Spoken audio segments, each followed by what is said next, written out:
चलिए, सब पीछे कर सकते जा रहे हो हैं? हाँ, सब पीछे हटते जा रहे हो। कोई विशेष वजह है क्या? हैं? किससे? मेरे से? अच्छा, मैं कुछ रखा तो नहीं हूँ हाथ पैर में।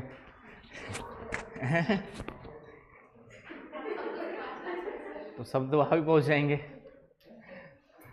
सब तो वहाँ भी पहुँच जाएंगे। मैंने कहा पेरेंट्स और टीचर की बातों का दिल पे ले लोगे तो फिर बुरा नहीं मानना चाहिए, दिल पे ले लोगे तो नुकसान है ना। माँ बाप और टीचर, मैंने कहा दुनिया में दो ही लोग हैं जो तुम्हारी भलाई चाहते हैं, समझ गए। और फिर से मैंने कहा तुम्हारी भलाई में मेरी भलाई है। तुम्हारा पॉजिटिव रिजल्ट आएगा तो मेरा भी धंधा चलेगा, समझ रहे हो ना भाई। तो इसलिए यदि मैं कुछ बोलता हूँ, डांटता हूँ या कुछ बोलता हूँ तो तुम्हारे भले के लिए ही बोलता हूँ ना। उसमें कभी किसी बात होता है, पेरेंट्स की बात को भी बुरा मान लेते हैं हम लोग, जबकि वो जब मैं अब दुनिया में समझदार लोगों की कमी है ना। मैंने बताया दुनिया में समझदार लोग तुम्हारे टाइप के कुछ कमी लोग मिलते हैं ना, बाकी 90% बुरा मानने वाले लोग हैं, 10% है जो समझदार है, ठीक है। तो हर कोई व्यक्ति यहाँ पर समझदार नहीं है। चलिए, आज एक टॉपिक है एनवायरनमेंट इकोलॉजी में, है ना। बायोडाइवर्सिटी लगभग कंप्लीट हो गया है, कुछ फैक्ट्स वगैरह थे आपके।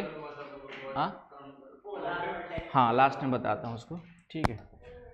आपका एक है इकोलॉजिकल सक्सेशन करके टॉपिक, सिलेबस में नहीं है बट यहाँ से प्रीलिम्स में भी क्वेश्चन आता है और ऑप्शनल में भी जो है पूछा हुआ है। इकोलॉजिकल सक्सेशन, पारिस्थितिकी अनुक्रमण, इकोलॉजिकल सक्सेशन। तुम्हारा नाम क्या बताया था? केतन। अब सरनेम याद नहीं रहता है, ये तो सरनेम याद रहेगा, नाम याद रहेगा। ठीक है, केतन काफ़ी है, क्योंकि नाम ही काफ़ी है, सरनेम तो हम लोग जबरदस्ती चिपका दिया गया है, ठीक है, अपनी पहचान बनाने के लिए कि मैं फला फला के वंशज का हूँ और फला फला। तो आने वाली जनरेशन की जिम्मेदारी है कि हम सबके साथ इसी आधार पर भेदभाव भी हुआ है हमारे समाज में, तो हमारी जिम्मेदारी बनती है कि आने वाले जनरेशन्स को इन भेदभाव से मुक्ति मिले। इसके लिए जरूरी शुरुआत कहाँ से होगी? खुद से करनी है। शुरुआत कहाँ से करनी है? खुद से। इसलिए मैंने अपने बच्चे के नाम के साथ सरनेम नहीं लिखवाया हुआ है, ठीक है। अपने बच्चे के नाम के साथ सरनेम नहीं लिखवाया, तो शुरुआत मैंने अपने खुद से कर ली है, ठीक है। और बाकी उसके बाद उसके कारण से कोई समस्या नहीं आएगी। हाँ, आती है तो कोर्ट है हमारे पास, हाई कोर्ट जाएंगे, सुप्रीम कोर्ट जाएंगे कि भैया सरनेम लिखना क्यों ज़रूरी है, बताओ। हमारी मर्जी, फ्रीडम ऑफ एक्सप्रेशन में आ जाएगा ना आर्टिकल 19। चलिए, कॉन्सेप्ट देखते हैं इसका होता क्या है, देखेंगे। कॉन्सेप्ट, संकल्पना, अवधारणा।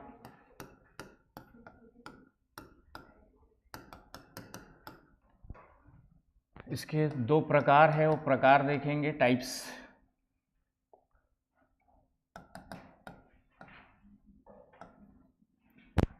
ठीक है, इसके कुछ चरण हैं, वास्तविक अनुक्रमण के स्टेजेस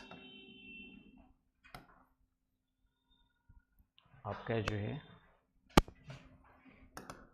और कुछ टर्मिनोलॉजी वगैरह है, कुछ अदर फैक्ट्स वगैरह है, ठीक है। इसका हम महत्व देख लेंगे, थोड़ा सा महत्व लास्ट में देख लेना। कुछ इससे रिलेटेड अदर कॉन्सेप्ट्स भी है आपका जो है संबंधित,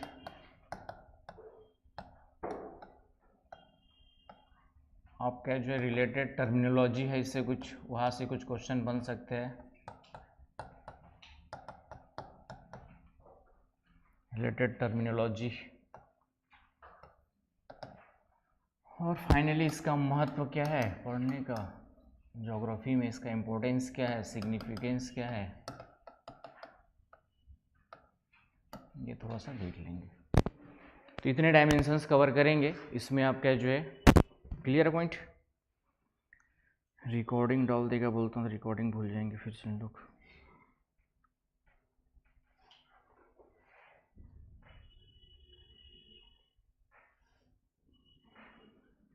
तो इकोलॉजी शब्द किसने यूज किया था, बताया था आप लोग को?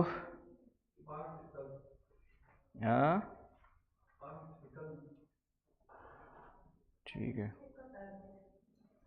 आपके जो है रिकॉर्डिंग। तो इकोलॉजिकल सक्सेशन, सबसे पहले दो शब्द हमारे पास है, एक तो है इकोलॉजी जिससे इकोलॉजिकल बना हुआ है। तो इकोलॉजी वर्ड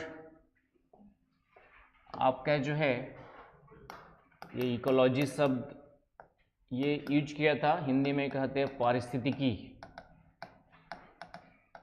ये शब्द किसने यूज किया था? आपका अर्नेस्ट हैकेल ने यूज किया था। किसने यूज किया था? अर्नेस्ट हैकेल ने। तो पहला तो पॉइंट ये हो गया आपका जो है, इस शब्द किसने यूज किया? तो अर्नेस्ट हैकेल ने। क्लियर है? इसका मतलब क्या होता है इकोलॉजी का? मतलब है ना, स्टडी ऑफ इकोसिस्टम, है ना, एक सब्जेक्ट है। इकोलॉजी क्या होगा? जैसे बायोलॉजी होता है, जूलॉजी होता है, जूलॉजी आपका जो है जियोलॉजी होता है, तो लास्ट में लॉजी लगा रहता है, तो एक विषय को क्या करता है, एक सब्जेक्ट को इंडिकेट करता है। तो उसी प्रकार से इकोलॉजी इज अ सब्जेक्ट, एक क्या हो गया आपका जो है सब्जेक्ट हो गया, और इस सब्जेक्ट में हम किसका स्टडी करते हैं? Study about the ecosystem, study about ecosystem, पारिस्थितिकी तंत्र का क्या करते हैं हम लोग? अध्ययन करते हैं। तो इकोलॉजी का मतलब ये हो गया। तो इकोलॉजिकल वर्ड यूज कर दिया है, और इकोसिस्टम का मतलब क्या बताया था मैंने, है ना, केतन लिख लेना, ये वाली डेफिनेशन इन लोग लिख चुके हैं, है ना। Ecology is a subject in which study about ecosystem, study about ecosystem.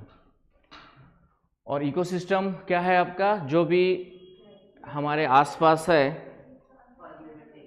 हाँ ना, उनका इंटर रिलेशन को हम लोग क्या कहते हैं आपके जो है इकोसिस्टम कहते हैं। आ रही बात समझ में?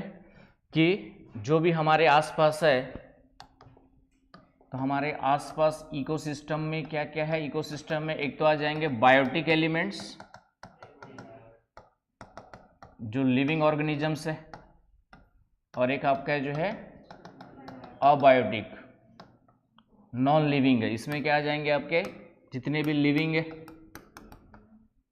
लिविंग ऑर्गेनिजम्स आ जाएंगे, जिसमें छोटे बैक्टीरिया से लेकर के हम लोग भी आ जाएंगे, और सबसे बड़ा जानवर ब्लू व्हेल भी आ जाएगा। इसमें सभी प्लांट्स आ जाएंगे, है ना। लिविंग का मतलब जितने भी जीवित है, तो प्लांट्स भी जीवित में आते हैं, तो फ्लोरा एंड फौना सब आ जाएंगे, पेड़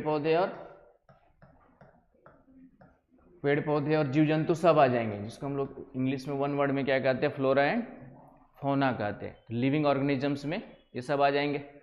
और नॉन लिविंग में आपका ये सब आ जाते हैं। नॉन लिविंग में आ जाएंगे अबायोटिक। तो नॉन लिविंग क्या है आपका? वाटर, सनरेज, सनलाइट, आपका जो है लैंड, जितने भी मिनरल्स है आपके, ये सब आ जाएंगे। तो ये नॉन लिविंग है। ये क्या है आपके? नॉन लिविंग है। तो इनके बिना इनका जीवन संभव है क्या केतन? है ना, इनके बिना इनका जीवन संभव है क्या? नहीं है। तो दोनों आपस में क्या है? इंटरलिंक्ड है। तो इसी को हम लोग क्या कहते हैं? इकोसिस्टम कहते हैं, है ना। बायोटिक एंड अबायोटिक एलिमेंट्स के बीच में क्या पाया जाता है आपका जो है? इंटर रिलेशन पाया जाता है, इंटर रिलेशन पाया जाता है। इसी इंटर रिलेशन को हम लोग क्या कहते हैं आपका जो है? इकोसिस्टम कहते हैं। इंटर रिलेटेड है आपका जो है पारिस्थितिकी तंत्र कहते हैं। तो ये परिभाषा आप लोग को पहले बता दिया मैंने। तो यहाँ तक ये हो गया आपका इकोसिस्टम। तो यहाँ पे शुरुआत यही से कर सकते हैं हम लोग। इकोलॉजी जो वर्ड है किसने दिया, और स्टडी ऑफ इकोसिस्टम, और इकोसिस्टम क्या होता है वो बता करके वहाँ से शुरुआत कर सकते हैं, है ना। मेंस में लिखना होगा तो। अब आते हैं हम लोग जो है दूसरा वर्ड हमारे पास कौन सा है ना, लिख लिया, केतन ये वाला हो गया, है ना, समझ में आ गया आपका कि इकोसिस्टम का मतलब क्या हुआ, interrelation between biotic and abiotic elements. आराम से लिख लो, interrelation between biotic and abiotic elements, उसको हम लोग कहेंगे आपका इकोसिस्टम। अब आते हैं हम लोग सेकंड वर्ड में। दूसरा वर्ड कौन सा है आपका, सक्सेशन। सक्सेशन से क्या समझते हो बताओ भला, इंग्लिश वाले पहले बता दो, फिर हिंदी वाले बता देना। सक्सेशन का मतलब क्या होता है,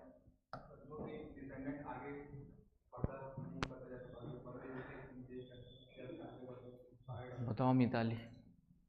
सक्सेशन या हिंदी में अनुक्रमण है, वैसे इसका यदि जेनेटिक पर्पज में जाएंगे तो उत्तराधिकार, या वंशज पर्पज में जाएंगे तो आपका उत्तराधिकार से होता है। तो आपके पापा की जमीन किसको मिलेगी,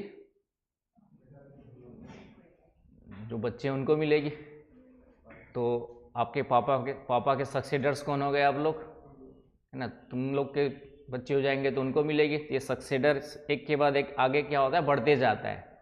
तो उसी के लिए हम लोग कौन सा वर्ड यूज करते हैं आपका, सक्सेशन, मतलब क्रमशः चीज़ें आगे बढ़ती है, क्रमिक रूप से चीज़ें क्या होती है, आगे बढ़ती है, एक सिस्टमेटिक सीक्वेंस में चीज़ें क्या होती है, आगे बढ़ती है। उस कॉन्टेक्स्ट में सक्सेशन वर्ड आपका क्या हुआ है, यूज किया जाता है, राइट।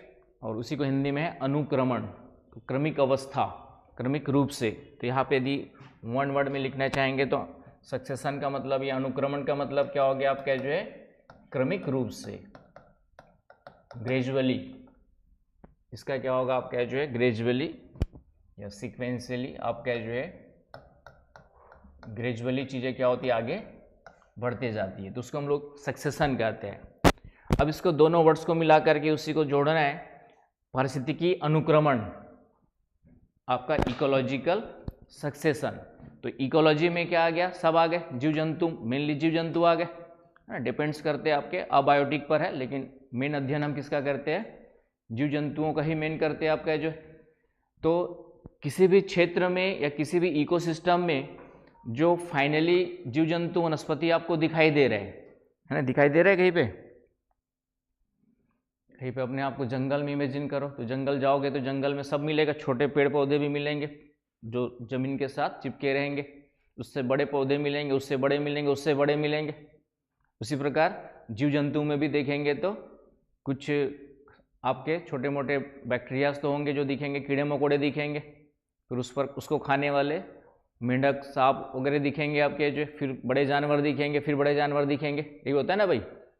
तो वो जो उस रीजन में अभी आपको दिखाई दे रहा है, तो एक दिन में पूरा डेवलपमेंट नहीं हुआ है, वह समय के साथ क्या होता है, धीरे धीरे डेवलप होता है। जैसे अभी मान लेते कोई बंजर भूमि है, बंजर भूमि है, थोड़ा बहुत घास वास तो है, जीरो, लेकिन मान लेते कहीं पे कुछ भी नहीं है, स्टार्टिंग में कहीं पे कुछ भी नहीं है। जैसे मैग्मा उद्गार हुआ, ज्वालामुखी उद्गार हुआ, और धीरे धीरे ठंडा होकर के सबसे पहले क्या बन गया, मैग्मा ठंडा होकर लावा बन गया। अब वहाँ पर मैग्मा उद्गार हुआ है, ज्वालामुखी उद्गार, तो उस समय तो जीव जंतु नहीं होंगे, प्लांट्स भी नहीं होंगे, क्योंकि तापमान इतना होता है कि जो होंगे वो भी सब खत्म हो चुके होंगे, या फिर मानते वहाँ पहले थे ही नहीं। आ रही बात समझ में। तो अब क्या होगा, जब वो लावा जम के ठंडा हो जाएगा, मैग्मा जम करके ठंडा हो जाएगा, लावा बन जाएगा, तो धीरे धीरे चट्टानें टूटेंगी और मिट्टी का निर्माण होगा। सबसे पहले क्या होगा आपका, मिट्टी का निर्माण होगा, या चट्टानें हैं, चट्टाने के ऊपर ही कहीं पे नमी वगैरह आ जाएगी, पानी वानी की बूंदें टपक जाएंगी, पानी वानी नमी आ जाएगी एटमॉस्फेयर की, तो धीरे से वहाँ पे फंगस टाइप की चीज़ें उगना स्टार्ट हो जाएंगी, या जो जिसको लाइकेन कहते हैं, सबसे पहला जो होता है लाइकेन कहा जाता है, जो कहीं पर भी चट्टानों में क्या होता है, हरा हरा करके उग जाता है, तो लाइकेन की उत्पत्ति होगी। फिर लाइकेन को खाने वाले कुछ छोटे मोटे सूक्ष्म जीव बनेंगे, फिर उसको खाने वाले उससे बड़े जीव बनेंगे, और इस तरीके से क्या होता है, किसी भी क्षेत्र में विकास प्रारंभ होता है। आ रही बात समझ में। और पूरा कंप्लीट फिर धीरे से बड़ा जंगल बनता है। जंगल एक दिन में थोड़ी बना होगा, धीरे धीरे। अब हम लोग उसको 2 मिनट में काट देते हैं, लेकिन बना उसको बनने में कितने साल लग गए, कई साल लग जाते हैं। तो ये प्रोसेस पूरी क्या कहलाती है आपकी, जो है इकोलॉजिकल सक्सेशन की कहलाती है कि किसी भी इकोसिस्टम में, किसी भी क्षेत्र में जो वहाँ पे इकोसिस्टम का विकास होता है, इकोसिस्टम मतलब जीव जंतुओं वनस्पतियों का विकास होता है, एक दिन में नहीं होता है, वह धीरे धीरे करके एक के बाद एक क्रमिक अवस्थाओं में होता है। क्या होता है आपका जो है by step in gradual manner होता है, धीरे धीरे होता है। गेटिंग व्हाट मैं क्या कहना चाह रहा हूँ? तो उसे ही हम लोग क्या कहते हैं, पारिस्थितिकी अनुक्रमण कहते हैं। और अंतिम रूप से जो फाइनली आज आपके सामने जंगल के रूप में है, उसको वर्ड यूज किया गया चरम समुदाय कहते हैं। उसको क्या कहते हैं हम लोग जो है, पारिस्थितिकी अनुक्रम का जो अंतिम क्रमिक रूप से विकास होता है और अंतिम जो स्थिति होती है ना, अंतिम जो स्थिति होती है,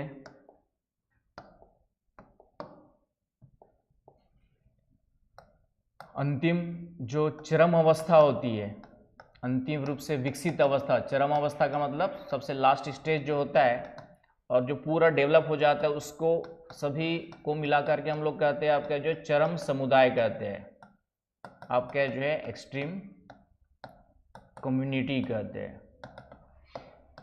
मतलब अभी जो जंगल में आप देख रहे हो वो अंतिम रूप से सब कुछ वहाँ पे विकसित है, छोटे प्लांट्स भी है ना, वहाँ पे एल्गी भी है ना, पेड़ पौधे पे कुछ चट्टानों, खुली चट्टानों पे, नग्न चट्टानों पे लाइकेन भी मिलेंगे और बड़े से बड़ा शेर भी मिलेगा वहाँ पर जो जंगल में।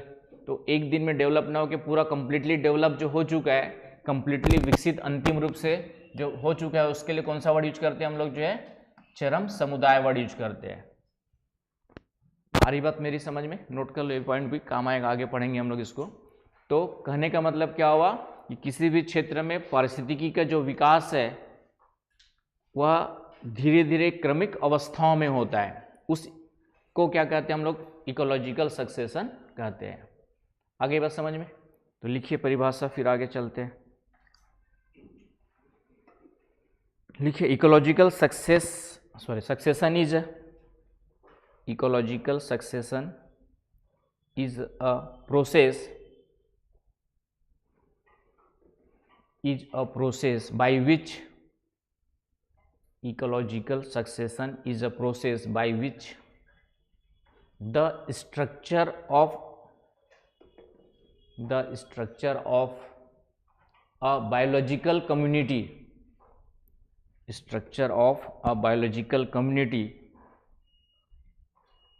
evolves over time,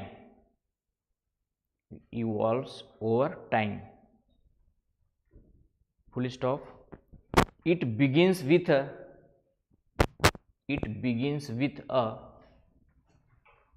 relatively empty area,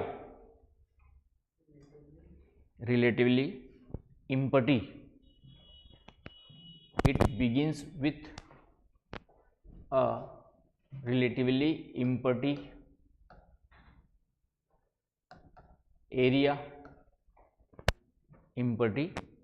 empty area, and ends with a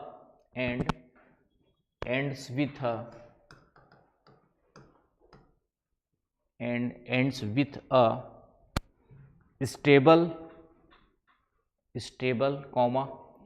self-sustaining community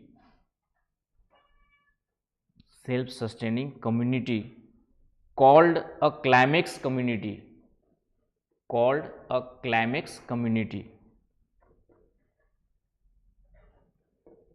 Hindi में लिखिए, यह वह प्रक्रिया है जिसके द्वारा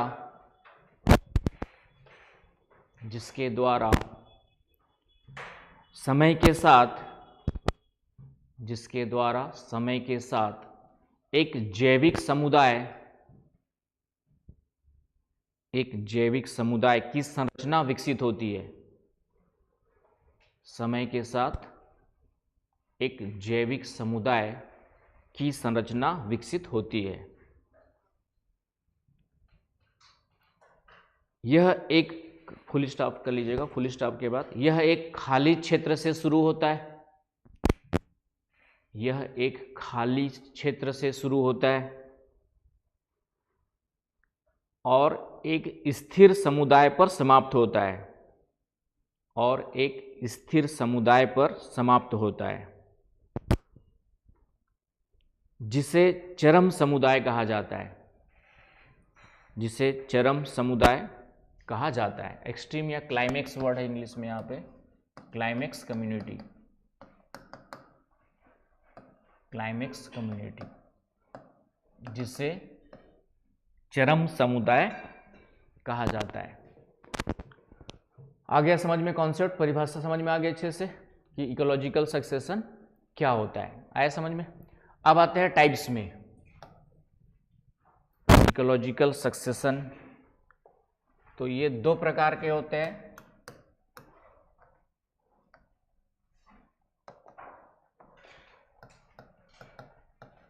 एक प्राइमरी सक्सेशन, प्राथमिक अनुक्रमण, प्राइमरी सक्सेशन, और सेकंड होता है द्वितीयक सक्सेशन।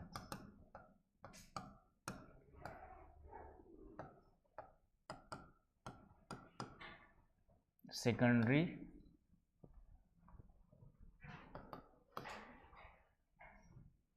सक्सेशन। तो ये दो प्रकार पढ़ेंगे। तो प्राथमिक का मतलब होता है उस क्षेत्र में शुरुआत ही पहली बार हो रही है। जैसे मैंने कहा कि किसी बंजर भूमि में जहाँ पर अभी कुछ भी नहीं है, वहाँ पर अभी कुछ भी नहीं है, कोई भी प्लांट्स नहीं है, सूखा मरुस्थल है, रेगिस्तान है मान लेते, राइट। वहाँ पर कहीं से वॉल्केनो इरप्शन हो गया, लावा चट्टान बन गई। देखो मरुस्थल है तो वहाँ पे मिट्टी विट्टी उतनी उपजाऊ नहीं होगी, पानी की कमी, वॉटेवर जो भी हो सकता है, और लावा चट्टान बन गई किसी कारण से, थोड़ा सा कहीं से क्लाइमेट चेंज हुआ या फिर नमी आ गई वहाँ पर, तो अब वहाँ पर स्थिति बन रही है पेड़ पौधों के, जीव जंतु के विकास की। पहले वहाँ पे क्लाइमेट ऐसा नहीं था कि कुछ भी पनप सके, लेकिन किसी कारण से क्लाइमेट चेंज हुआ या किसी भी कारण से वहाँ पे मौसम परिवर्तन हुआ, लावा चट्टान का उद्गार हुआ, मिट्टी बनी, और कहीं से नमी वगैरह भी आना स्टार्ट हो गई। तो जैसी नमी वगैरह आएगी वहाँ पे एक पर्टिकुलर अपने आप क्या हो जाएगा, डार्विन का सिद्धांत क्या कहता है, चीज़ें अपने आप विकसित होती है समय के साथ। जैसे तुम्हारे घर में आलू रखा रहता है, सड़ जाता है, तो उसके अंदर बड़ी बड़ी इल्लियाँ हो जाती है। वो इल्लियाँ कहाँ से आई? क्या नहीं से मुँह क्यों बना रहे हो? होता है कि नहीं होता है? भगवान ने तो नहीं बनाया, भगवान तो देखा, भगवान आके थोड़ी बनाया उस इल्लियों को। हम बोलते हैं ना पूरे ब्रह्मांड को भगवान की जरूरत, मतलब एक कल्पना करने की जरूरत है भगवान बनाने के लिए। ऐसा नहीं, हर चीज़ इवोल्यूशन प्रोसेस है, प्रकृति ने अपने आप उसको, अब प्रकृति को भगवान बोल लो बात अलग है, लेकिन ऐसा कोई व्यक्ति नहीं बैठा है जो बैठ करके बनाया होगा पूरे ब्रह्मांड को या पूरे पृथ्वी को, ऐसा कुछ भी नहीं मिलेगा आपको। नेचुरली वो चीज़ें प्रकृति में ही अवेलेबल है कि चीज़ें अपने आप विकसित होना स्टार्ट हो जाती है यदि फेवरेबल कंडीशंस मिल गई तो। जैसे मैंने कहा ना, आलू अच्छा रहता है तब तक उसमें इल्लियाँ या कोई भी चीज़ है इल्लियाँ नहीं होती है, लेकिन जैसे वो सड़ता है, खराब होता है, उसके अंदर इल्लियाँ अपने आप विकसित हो जाती है। इल्ली कहाँ से आई, कभी सोचा? क्या राहुल, ये आलू के अंदर इल्ली? अरे वो तो छोड़ो, बाहर से अमरूद वगैरह अच्छा दिखाई देता है, कोई भी छेद दिखाई नहीं देता है। देखा होगा कभी आपका जो है कि बाहर से अमरूद जो है, अमरूद मतलब आपका जिसको हाँ जो भी बोलते हैं आप लोग, गुआवा, बाहर सब अच्छा दिखाई देता है, कहीं से भी छेद वेद दिखाई देता है क्या? लेकिन जब काटेंगे तो अंदर एक आध इल्ली विल्ली मिल जाती है तो सोचो कि वो इल्ली अंदर कहाँ से आई होगी। तो इसका मतलब है कि कुछ ऐसी प्रकृति में ही ऐसी कुछ प्रक्रियाएं हैं जो अपने आप क्या करती है, इस तरीके से जीवों को उत्पन्न कर देती है। सेम चीज खुली चट्टान है ना, अभी वहाँ पे कुछ भी नहीं है, ना प्लांट्स उगा है ना कुछ भी नहीं उगा है, लेकिन यदि पर्याप्त मात्रा में उस चट्टान पे नमी मिलते रहेगी तो एक समय बाद वहाँ पे काई जिसको हम लोग काई बोलते हैं सामान्य शब्दों में, लाइकेन कहा जाता है, लाइकेन है ना, सामान्य शब्दों में हम लोग क्या बोलते हैं, काई टाइप की चीज़ जम जाती है। तो किसी भी क्षेत्र में सबसे पहले चट्टानों पे देखेंगे तो इस तरीके से थोड़ा सा भी नमी मिलेगी उसको, कंटिन्यूसली नमी मिल रही है, मॉइस्चर मिल रहा है, तो वो चट्टानों में अपने आप क्या जम जाएगा, आपका काई बनना स्टार्ट हो जाती है। वो कैसे बनना स्टार्ट हो, चट्टान के अंदर से तो आई नहीं। इसका मतलब है कि पानी की उपस्थिति में ही कुछ ऐसे केमिकल रिएक्शंस होते हैं कि वो चीज़ें प्रकृति में अपने आप बनना। इसी को डार्विन ने कहा कि भगवान की ज़रूरत नहीं है, हर चीज़ अपने प्रकृति के में इवोल्यूशनरी प्रोसेस से क्या हो रहा है, आपका जो इवोल्यूशन इवॉल्व हो रहा है, ये बताया उसने। तो जो भगवान है नहीं है का डिबेट चल रहा था, उसको भी उसने कहा कि प्रकृति को समझाने के लिए भगवान की ज़रूरत। जैसे बीच में बहुत ज़्यादा वीडियो वायरल हुए थे ना, आपका जावेद अख्तर और कोई भी नकवी वगैरह है उनका, तो नकवी मौलवी साहब सिद्ध करने में तुले हुए कि गॉड का एग्जिस्टेंस मानना जरूरी है, क्यों, कैसे, किसने बनाया होगा। तो डार्विन को बता देना था कि डार्विन से जाके पूछ लो, वो अच्छे से समझा देगा तुमको बायोलॉजी, ठीक है, पूरे यूनिवर्स को कैसे बनाया होगा। तो यूनिवर्स अपने आप चल रहा है, किसी को कोई चलाने वाला हो सकता है क्या? यूनिवर्स अपने आप क्या है, बिग बैंग थ्योरी क्या कहती है हमारी, कि एक सघन पिंड का अस्तित्व रहा होगा, इतनी ज़्यादा डेंसिटी थी, ब्लास्ट हुआ और पूरे यूनिवर्स का क्या हो गया, फॉर्मेशन हो गया, और आज भी यूनिवर्स क्या हो रहा है, आपका फैल रहा है। तो उससे बिग बैंग थ्योरी देने वाले, क्या नाम है, बिग बैंग थ्योरी किसने दिया था?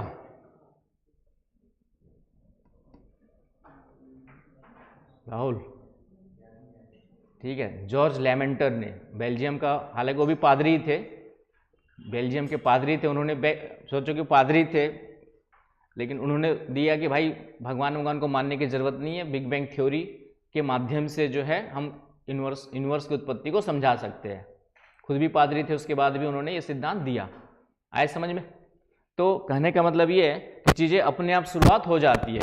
तो सबसे पहले जब कहीं पर शुरुआत होती है ना, आपका लाइकेन से शुरुआत मान लेते हैं, और ये फाइनली डेवलप होकर के चरम समुदाय वन, है ना, फाइनली क्या हो गया आपका जो है, जो अंतिम रूप से डेवलप हो गया फॉरेस्ट के रूप में, है ना। लाइकेन से शुरुआत हो गई और अंतिम रूप से डेवलप क्या हो गया, पूरा कंप्लीट फॉरेस्ट डेवलप हो गया। ये आपका क्लाइमेक्स कम्युनिटी बन गई आपका पूरा का पूरा। आ रही बात समझ में? तो ये पहली बार जो डेवलपमेंट हो रहा है, फर्स्ट टाइम किसी रीजन में जो इकोलॉजिकल सक्सेशन हो रहा है, उसको हम लोग किस में रखेंगे, प्राइमरी इकोलॉजिकल सक्सेशन में रखेंगे। आ रही बात समझ में? उसको किस में रखेंगे, प्राइमरी। जैसे यहाँ पर अभी कोई जीव जंतु वनस्पति नहीं है, मान लेते कि यहाँ पर विकसित होना स्टार्ट हो गए, तो ये पहली बार यहाँ पर धीरे धीरे विकसित होते, लाइकेन से विकसित होते, हजारों सालों बाद क्या बन जाएगा, जंगल बन जाएगा। तो वो क्या कहलाएगा, प्राइमरी सक्सेशन कहलाएगा। आया समझ में? तो द्वितीय कौन सा कहलाएगा? अब जो प्राइमरी वाला फॉरेस्ट है, ये किसी कारण से खत्म हो जाता है, जंगल में आग लग गई पूरी तरह से, तो जंगल खत्म, या ज्वालामुखी क्रिया हो जाएगी तो भी जंगल खत्म हो जाएंगे। ज्वालामुखी क्रिया, वॉल्केनो इरप्शन भी आगी तो है, होगा कि नहीं होगा, कि अभी कहीं पे जंगल है, मान लेते हैं बहुत ज़्यादा तेज आग लग गई, पूरे जंगल और जीव जंतु सब क्या हो गए, वहाँ के खत्म हो गए ना। जैसे अमेज़न वनों में कुछ सालों पहले आग लगी थी, वहाँ का बहुत ही विहंगम दृश्य आया था कि कैसे शेर, जीव जंतु सब मर चुके थे, राइट। सोचो कि इक्वेटोरियल रीजन में, अमेज़न फॉरेस्ट में भी आग लग गई थी ग्लोबल वार्मिंग और कई कारणों से, ठीक है। ह्यूमन बींग का भी रोल होता है, जाएंगे पिकनिक मनाएंगे और आग वाग को ठीक से बुझाएंगे नहीं, तो उसके कारण से भी जंगलों में आग लग जाती है। या कोई सिगरेट पीने वाले लोग हैं, फेंक दे पीते पीते, तो जंगलों में आग लग जाती है। और वो आग कभी कभी गर्मी का दिन है, सूखा है आपका जो है, तो बहुत ज़्यादा तीव्र बढ़ जाता है समझ में? अब ये पहला वाला क्या हो गया, जब आग लगेगी, ज्वालामुखी क्रिया वगैरह हो गया, तो ये पहले वाले जो प्राइमरी सक्सेशन से जो डेवलप हुए, तो पूरी तरह खत्म हो जाएंगे खत्म।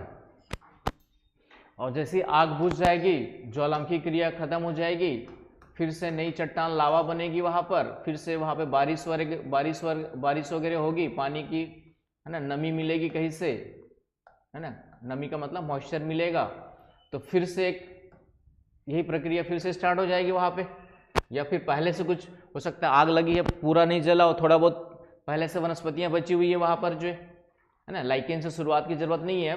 हो सकता है कि कुछ स्मॉल प्लांट्स वहां पर पहले से बचे हो, कुछ छोटे पौधे बचे होंगे, या नहीं भी बचे होंगे तो जैसे ही पानी मिलेगा कुछ स्मॉल प्लांट, छोटे पौधे उगना स्टार्ट हो जाएंगे, है ना। जंगल लगने के बाद भी कुछ चीज़ें ऐसी अपने आप हो ही जाती है, देखा ही होगा कि कितना भी जंगल में आग लगा दो, थोड़ी देर बाद अपने आप विकसित होने की प्रकृति में क्या पाई जाती है, क्षमता पाई जाती है। अब कितना भी आग लगा लो, है ना। जैसे अभी महुआ बिनने का टाइम आता है, पेड़ के नीचे आग लगा देते हैं वहाँ के जला करके महुआ, ताकि आसानी से बिनना स्टार्ट हो जाए। देखा होगा गांव वगैरह में, जो गांव घूमे होंगे उन लोग, देखे हो महुआ बिनने वाला टाइम, राहुल है कि नहीं। तो उसके बाद कुछ दिनों बाद देखोगे तो जो अंगल आग लगा दी तो उसके बाद भी वहाँ पे फिर से पेड़ पौधे उग जाते हैं कि नहीं उग जाते हैं। इसका मतलब है कि आग लगने के बाद भी कुछ चीज़ें फिर से आपका नमी आ गई, कहीं से कुछ बीज बीज बह करके आ गए, हवा से उड़ करके आ गए, तो फिर से नया विकास वहाँ पर प्रारंभ हो जाता है और फिर से एक दूसरी प्रक्रिया स्टार्ट हो जाएगी और उसके बाद फिर से आपका क्लाइमेक्स, चरम समुदाय विकसित होगा। तो इस प्रकार इसको क्या कहेंगे हम लोग जो है, सेकेंडरी सक्सेशन कहेंगे। इसको हम लोग क्या कहेंगे, आपका जो है सेकेंडरी सक्सेशन कहेंगे। तो प्राइमरी जो सक्सेशन के है वो किसी कारण से खत्म हो जाता है, फिर उसमें दोबारा फिर से नया इकोलॉजिकल सक्सेशन चलता है, तो उसको हम लोग क्या बोलेंगे, द्वितीयक अनुक्रमण कहेंगे। आया समझ में कॉन्सेप्ट कि क्वेश्चन यहाँ से प्रीलिम्स में आते ही है, हर 2 साल में, हर 1-2 सालों में देखना क्वेश्चन पूछा हुआ है इकोलॉजिकल सक्सेशन से। देखा क्वेश्चन, अब जाके देख, लिखिए प्राइमरी, इसके बारे में लिखिए एक लाइन, समझ तो गए होंगे, ठीक है। लिखिए प्राइमरी वाले में, इसमें लिखिए primary succession occurs in essentially lifeless areas, essentially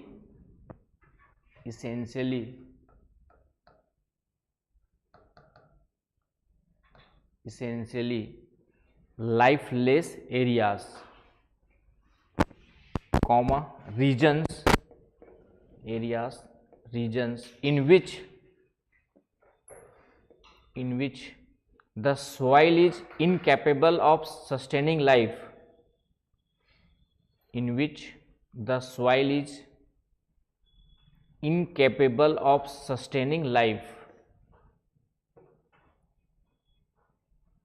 incapable of sustaining life। Bracket में लिखिए एग्जाम्पल के रूप में, ब्रैकेट में लिखिए एग्जाम्पल, बेयर रॉक्स, बेयर मतलब खुली चट्टान, bare rocks, comma newly cooled लावा,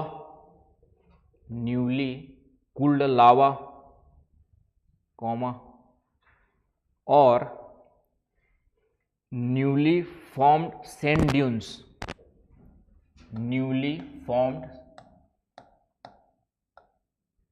ड्यून्स, ना, मरुस्थलीय क्षेत्रों में रेत का जो जमाव होता है, रेत के जमाव से इस तरीके से जो टीले बनते हैं उसको हम लोग क्या कहते हैं, सैंड ड्यून्स कहते हैं, है ना। रेत के जमाव से, सैंड के डिपोजिशन से इस तरीके के, और आगे बढ़ते रहते हैं वो सैंड डिपॉजिट से जो टीले टाइप का आकृति बनती है, मौंड बनते हैं, उसको क्या कहते हैं आपका,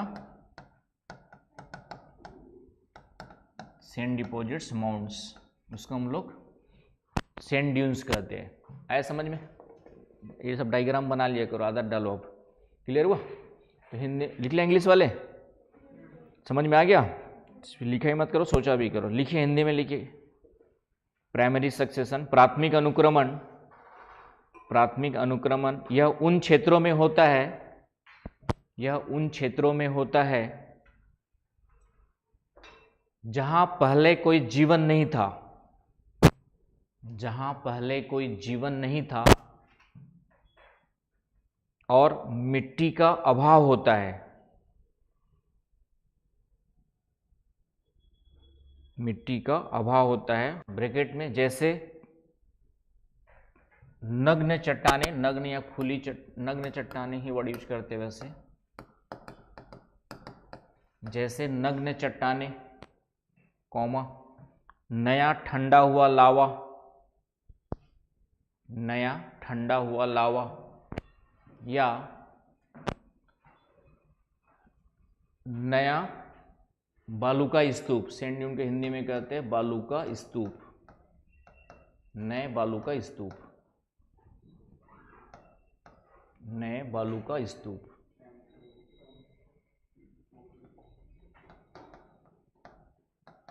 आया समझ में? तो इसको हम लोग क्या कहते हैं, आपके जो है प्राइमरी सक्सेशन कहते हैं। कोई डाउट? एग्जांपल लिख लो। सबसे पहले शुरुआत कहाँ से होती है? मुख्य रूप से प्राइमरी सक्सेशन वगैरह तो लाइकेन वगैरह पहले डेवलप लगते हैं। एग्जांपल शुरुआत कहाँ से होती है? तो initially started from lichen, lichen वगैरह लिख लो। और इसको समय क्या लगेगा? डेफिनेटली कॉमन सेंस लगाओगे तो प्राइमरी सक्सेशन के लिए समय क्या लगेगा? समय अधिक लगेगा, है ना, टाइम टेकिंग रहेगा, समय अधिक लगता है, हजारों करोड़ों साल लगता है ना बात समझ में? प्राइमरी सक्सेशन के लिए टाइम क्या लगेगा? वेरी लॉन्ग टाइम लगेगा, लॉन्ग टाइम में डेवलप होंगे। आया समझ में? कोई डाउट किसी को है तो बताएं, फिर सेकंड में चलते, है ना। इसको इसकी तुलना में, सेकेंडरी को इसकी तुलना में, पहले की तुलना में समय क्या लगेगा? कम लगेगा, लगेगा नहीं लगेगा? कॉमन सेंस, सेकेंडरी को समय कम लगेगा क्योंकि पहले से वहाँ पे कुछ छोटे मोटे पौधे, प्लांट्स वगैरह या बीज वगैरह पड़े रह सकते, मिल सकते, है कि नहीं? तो द्वितीयक का लिखिए परिभाषा, सेकेंडरी। सेकेंडरी में लिखिए secondary succession occurs in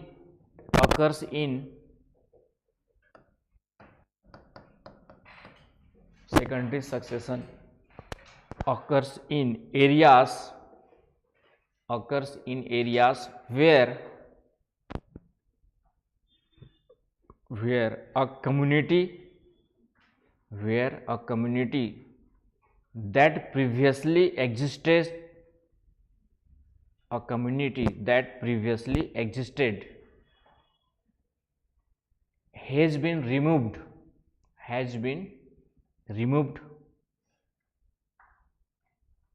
bracket में लिख लो, bye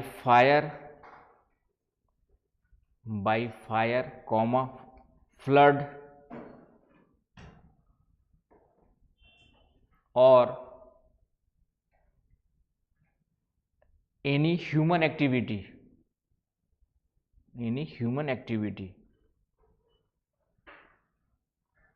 bracket close, but the soil remains,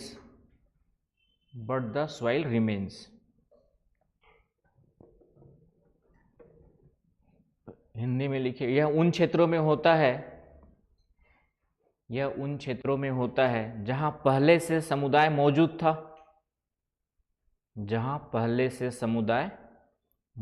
था, लेकिन किसी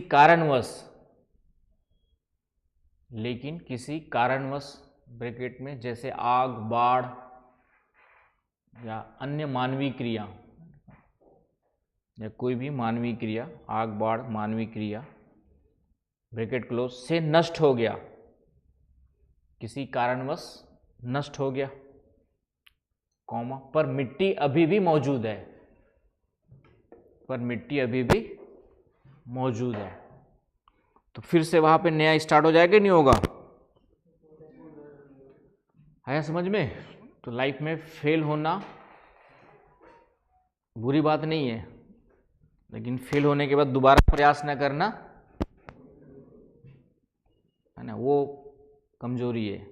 ग्लोरी इसी में है कि बार बार गिरो कोई बात नहीं, लेकिन गिर करके उठना आना चाहिए जीवन में। आया बस समझ में? जो एक दो बार फेल हुए फिर हार मान लेते, वो जीवन भर कुछ नहीं कर पाते हैं।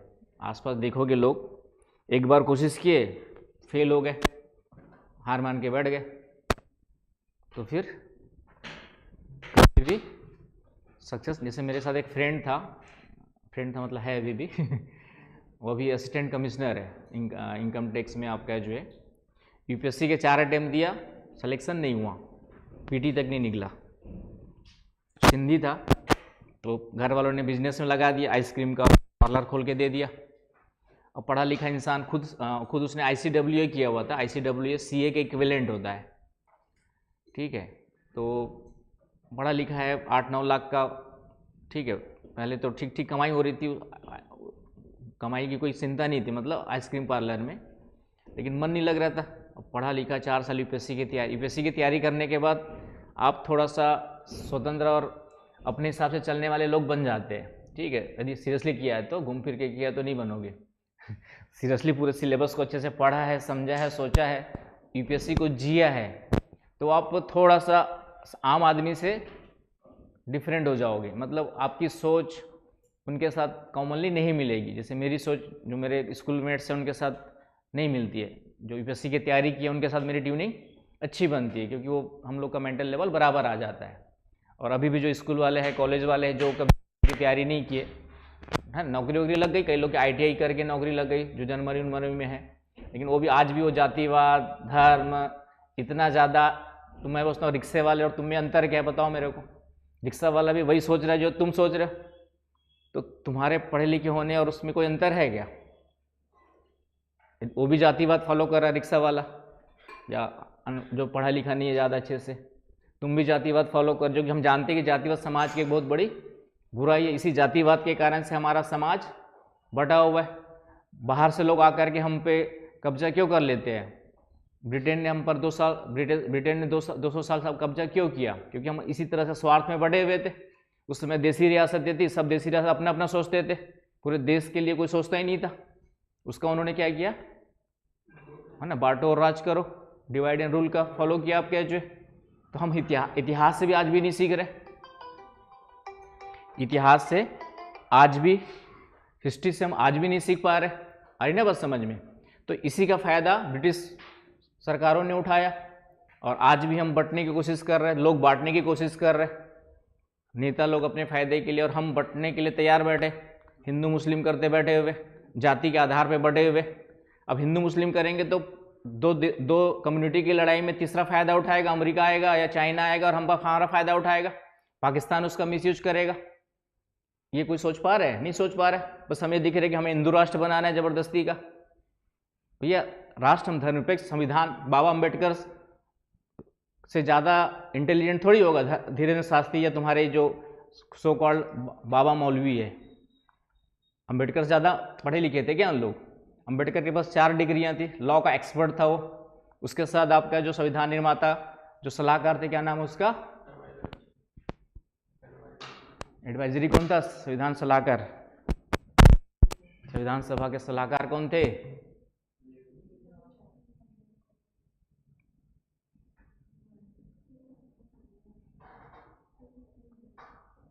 कहाँ पढ़ रहे हो तुम लोग? इतना सा नाम याद नहीं तुम लोग को तो फिर हैं? हमारे संवैधानिक सलाहकार 2 ही लोग तो वहाँ पे लॉ के बारे में जानते थे, तो अंबेडकर जी हो गए, दूसरा BN राव।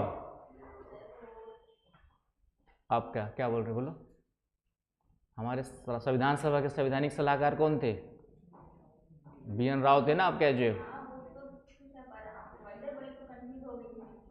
सलाहकार को इंग्लिश में एडवाइजरी बोलते हैं।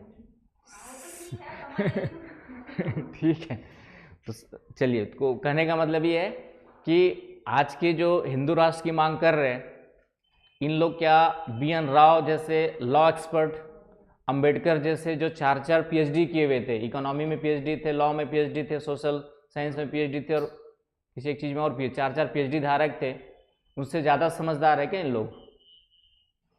हिंदू राष्ट्र तभी बना देता, कौन बना देता? अंबेडकर बना देते भाई कि हिंदू की बहुलता है, राष्ट्र बना देते हिंदू राष्ट्र। लेकिन उन्होंने धर्मनिरपेक्ष राष्ट्र क्यों चुना? क्योंकि हमारे पास अंग्रेजों ने फायदा उसी का उठाया था, डिवाइड एंड रूल का फायदा उठाकर कितने साल क्या किया था, हम पर राज किया था। तो वो जानता था कि ये फिर से डिवाइड एंड रूल होगा और हम कभी भी एक नहीं हो पाएंगे, और उन्होंने धर्मनिरपेक्ष का कॉन्सेप्ट दिया था आप कह जो, हालांकि हमने उसको बाद में जोड़ा संविधान में। लेकिन आज के लोग जबरदस्ती चिल्लाए जा रहे हैं, क्यों? क्योंकि उनके धंधा उसी से चल रहा है। उनका धंधा कैसे चलेगा? क्योंकि वो उनके भीड़ कहाँ से आएगी?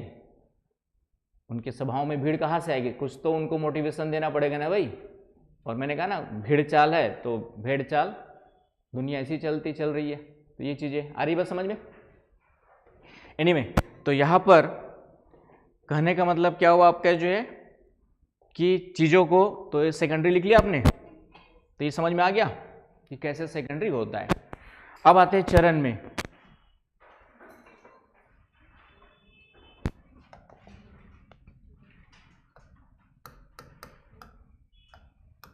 क्योंकि आम जनता को इन लोग वर्गलाने का जो काम करते हैं ना, ये चीज़ों को समझ नहीं पा रहे। जैसे आम जनता क्या ये समझ नहीं पाती, जब हम हिंदू मुस्लिम लड़ेंगे तो हमारा देश कमजोर होगा कि मजबूत होगा? तो तुम्हारे घर में 2 भाइयों या 3 भाइयों की जब लड़ाई चलते रहती है तो घर की स्थिति मजबूत होती है कि कमजोर होती है? तीसरा फायदा उठाता है भड़का करके कि तेरा बड़ा भाई तेरा हक छीन रहा है, और फिर घर क्या हो जाता है? टूट जाता है। होता है कि नहीं होता है? तो जैसे ही हम लोग जब लड़ेंगे आपस में तो फायदा कौन उठाएगा? अमेरिका नज़र में है ना। अभी तो चाइना तक में उसने गेम खेल दिया है। कल देखा कल का न्यूज कि चाइना में भी वहाँ के जो मिलिट्री हेड है उसको जिनपिंग ने अरेस्ट करवा दिया। उसका एक लेटर लीक हो गया। पहली बार ऐसा हुआ कि वहाँ की कोई चीज़ बाहर आ रही है, लीक हो गया सोशल मीडिया पे। मिलिट्री मतलब थोड़ा सा अलग से राष्ट्रपति के अगेंस्ट जा करके उसका विरोध कर रही है। पहली बार ऐसा चाइना में दिख रहा है। और उसमें भी कहीं ना कहीं ट्रम्प बाबू ने गेम खेल दिया वहाँ पे जो है, ताइवान के चक्कर में। आया समझ में? तो ये चीज़ है। तो हम जैसे देश के लिए अमेरिका को, हम जैसे देश के लिए चाह दे अमेरिका, तो हम मोदी जी कितना भी 56 इंच का सीना घूम के लेके चले, कुछ नहीं कर पाएंगे। जब अमेरिका अपनी औकात में आ जाएगा, लड़ाई झगड़े करने का औकात में आ जाएगा, तो यूएन तो कुछ नहीं कर पाता है। आई ना बात समझ में? ठीक है, हम लोग परमाणु हथियार वाले देश है इसलिए थोड़ा सा डरेगा, लेकिन हम उतना बड़ा एरिया है यूएसए का, हम एक गिराएंगे और 2 ठो गिरा के ख़त्म कर देगा पूरे इंडिया को। समझ गए ना भाई? तो इसीलिए प्रैक्टिकली देखेंगे तो ये सब चीज़ें रहती है, उसको सोचने की ज़रूरत है। हम अपने आने वाली पीढ़ी के लिए जब हिंदू मुस्लिम लड़ेंगे, जाति के आधार पर लड़ेंगे, तो आने वाली पीढ़ी के लिए शांति छोड़ जाएंगे, शांति छोड़ जाएंगे, तो आने वाली पीढ़ी उतनी असुरक्षित होती जाएगी। ये कुछ समझ पा रहा है आज तक? बस उनको थोड़ा सा दिखता है कि मैं हिंदू, मैं मुसलमान, और उसके बीच में लड़ाते रहते हैं। मतलब आपका छोटी छोटी बातों पे लड़ते रहते हैं। अब आपस में लड़ते नहीं, लेकिन भावनाएं ऐसी क्रिएट हो रही है आज की डेट में। अभी देखा हिमाचल प्रदेश में किसी कश्मीरी को आने से रोक दिया उन्होंने, मुसलमान है करके। हाँ, तो ये चीज़ें कितनी गलत हो रही। ठीक है, कुछ चीज़ें हैं, कुछ आतंकवादी बन गए, वो एक अलग मुद्दा है, कम्युनिटी से भी उसका रिलेशन है, लेकिन उसको बहुत ज़्यादा एग्जैगरेट करेंगे तो अशांति फैलेगी फैलेगी। सरकार जो है वो काम कर रही है, अपना सुरक्षा एजेंसी अपना काम कर रही है भाई कि क्यों हुआ, कैसे हुआ। अब उसको धर्म के नाम पे ज़बरदस्ती जोड़ देना फिर से गलत हो जाएगा। लेकिन ये चीज़ समझ में नहीं आ रही लोगों को। लेकिन आने वाला समय यदि इस तरीके से होते रहेगा तो फिर से समाज में तनाव बढ़ेगा और उस तनाव को कंट्रोल करना मुश्किल हो जाएगा फिर। तो ये समझने की ज़रूरत है। एनीवे, चरण देखते हैं कैसे होता है। तो इसके 7 चरण निर्धारित किए गए, 7 स्टेजेस। कितने चरण बताए गए आपके जो है? 7। तो पहले 7 का नाम लिखिए। सबसे पहला का हम लोग कहते हैं न्यूडेशन। हिंदी में इसका नाम वर्ड होगा आपका नग्नता।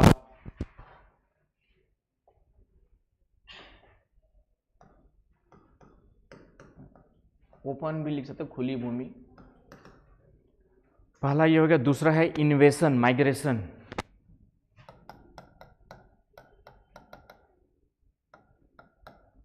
ये माइग्रेशन वर्ड भी यूज करते हैं। हिंदी में आक्रमण, हिंदी में आपका जो है इन्वेशन या माइग्रेशन।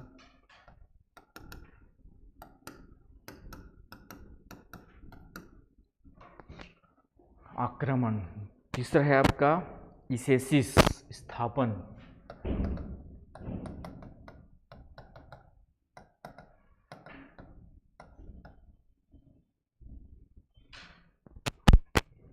एग्रेशन।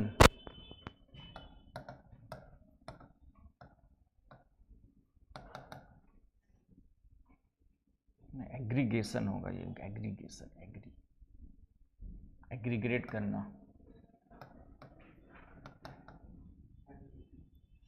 पुंजन,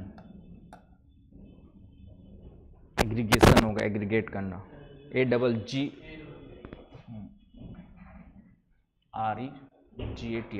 एग्रीगेशन। पुंजन, फिर है कंपटीशन, प्रतिस्पर्धा,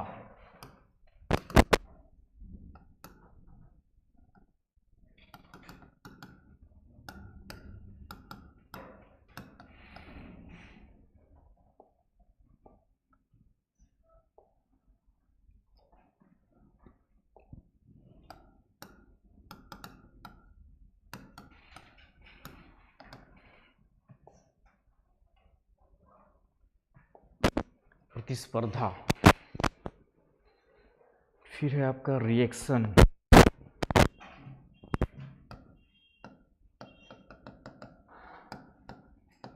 प्रतिक्रिया,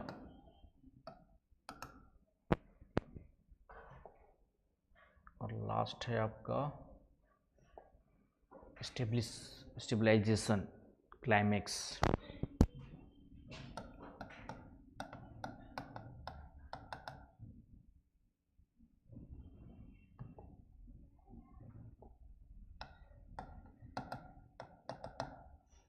हिंदी में स्थिरीकरण। हो गया 7। तो ये 7 स्पेसेस याद रखना है आपको, 7 स्टेजेस। चले आगे, अब यहीं एक एक लाइन समझना है, फिर आपका काम हो जाएगा। कोई बात नहीं। तो सबसे पहला स्टेज नाम से क्लियर हो गया, नग्नता का मतलब खुली भूमि है, अभी कुछ भी वहां पर विकसित नहीं है। तो एक लाइन लिख लीजिए, सबसे पहले लिख लीजिए एक लाइन आपका जो है, लिखिए formation of a bare area without any life, formation of bare area without any life.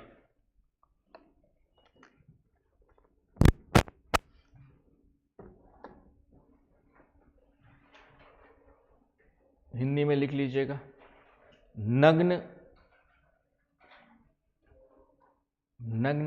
स्थिति या नग्न क्षेत्र का निर्माण जिसमें कोई जीवन नहीं, या बिना जीवन के नग्न क्षेत्र का निर्माण, मतलब वही चट्टान उट्टान लावा वगैरह जम करके ठंडा होना बनना स्टार्ट हो जाता है। दूसरा लिखिए इन्वेशन माइग्रेशन में, arrival of seeds, arrival of seeds, बीज, अराइवल ऑफ सीड्स और स्पोर्स, अराइवल ऑफ सीड्स और spores of the Pioneer species,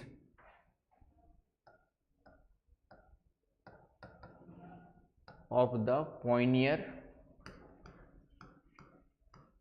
species, Pioneer प्राथमिक या पॉइनियर स्पीसीज, ब्रैकेट में या एग्जाम्पल, फॉर एग्जाम्पल लाइकेंस और मोसेस कहते हैं, लाइकेंस और मोसेस। हिंदी में लिखिए बीज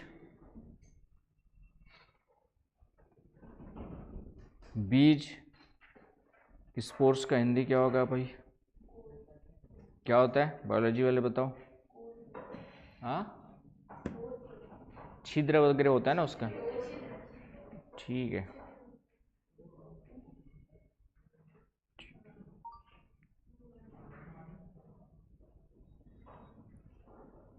ठीक है,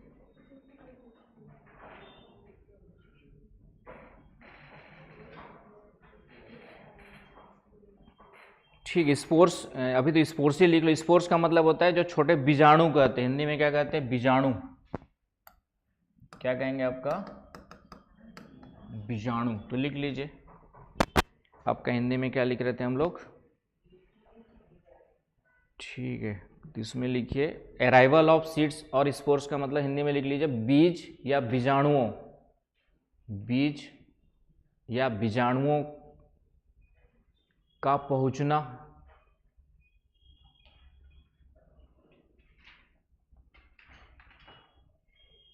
ठीक है। पॉइनियर का हिंदी क्या होगा भाई? पॉइनियर मतलब एग्जैक्ट वर्ड पर से तो प्राथमिक या शुरुआती होगा, शुरुआती, ठीक है। इसे लिख लीजिएगा आपका शुरुआती प्रजाति, शुरुआती प्रजाति के बीज या बीजाणुओं का पहुंचना, शुरुआती प्रजातियों के बीज या बीजाणुओं का पहुंचना। उदाहरण लाइकेन या मोसेस, मोसेस कोई मोसेस ही लिख लो, काई टाइप की चीज होती है ना उसको कहा जाता है, ग्रीन ग्रीन बन जाता है आपका जो है, तो लाइकेन से मोसेस। शैवाल एल्गी अलग हो गया, उसके बाद डेवलप होता है प्लांट्स के रूप में वो, ठीक है। मोसेस का मतलब जस्ट चट्टान में या घर में टंकी वंकी होती पानी की टंकी सीमेंट वाली, तो काई टाइप का चिकना चिकना बन जाता है हरा हरा, तो उस कंटेक्स में उसको यूज करते हैं। क्या होता है विकास पर, हाँ ठीक, मोसेस लिख लो, लाइकेन सर मोसेस, ये दोनों वर्ड्स इंपॉर्टेंट पूछा हुआ यूपीएससी ने। तो ये हो गया आपका दूसरा स्टेज। तीसरे में आ जाओ, तीसरे स्टेज में आ जाओ, इसेसिस स्थापन। इसमें लिखिए successful establishment of the, successful establishment of the species, successful establishment of the species in the new area, in the new area. Hindi में लिख लीजिए नए क्षेत्र में, नए क्षेत्र में सफलतापूर्वक प्रजातियों की स्थापना, सफलतापूर्वक प्रजातियों की स्थापना। नेक्स्ट पॉइंट,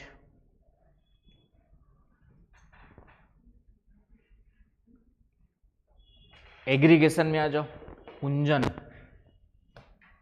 है ना। स्टेज याद रखना, सीक्वेंस वगैरह, मैंने यहाँ से एक क्वेश्चन बनने की पूरी संभावना रहेगी प्रीलिम्स से, मिनिमम एक क्वेश्चन तो बनेगा ही बनेगा, पूछता ही पूछता है, क्योंकि शुरुआती इकोसिस्टम पढ़ा था हमने, तो इकोसिस्टम के बाद ये वाला कॉन्सेप्ट आता है।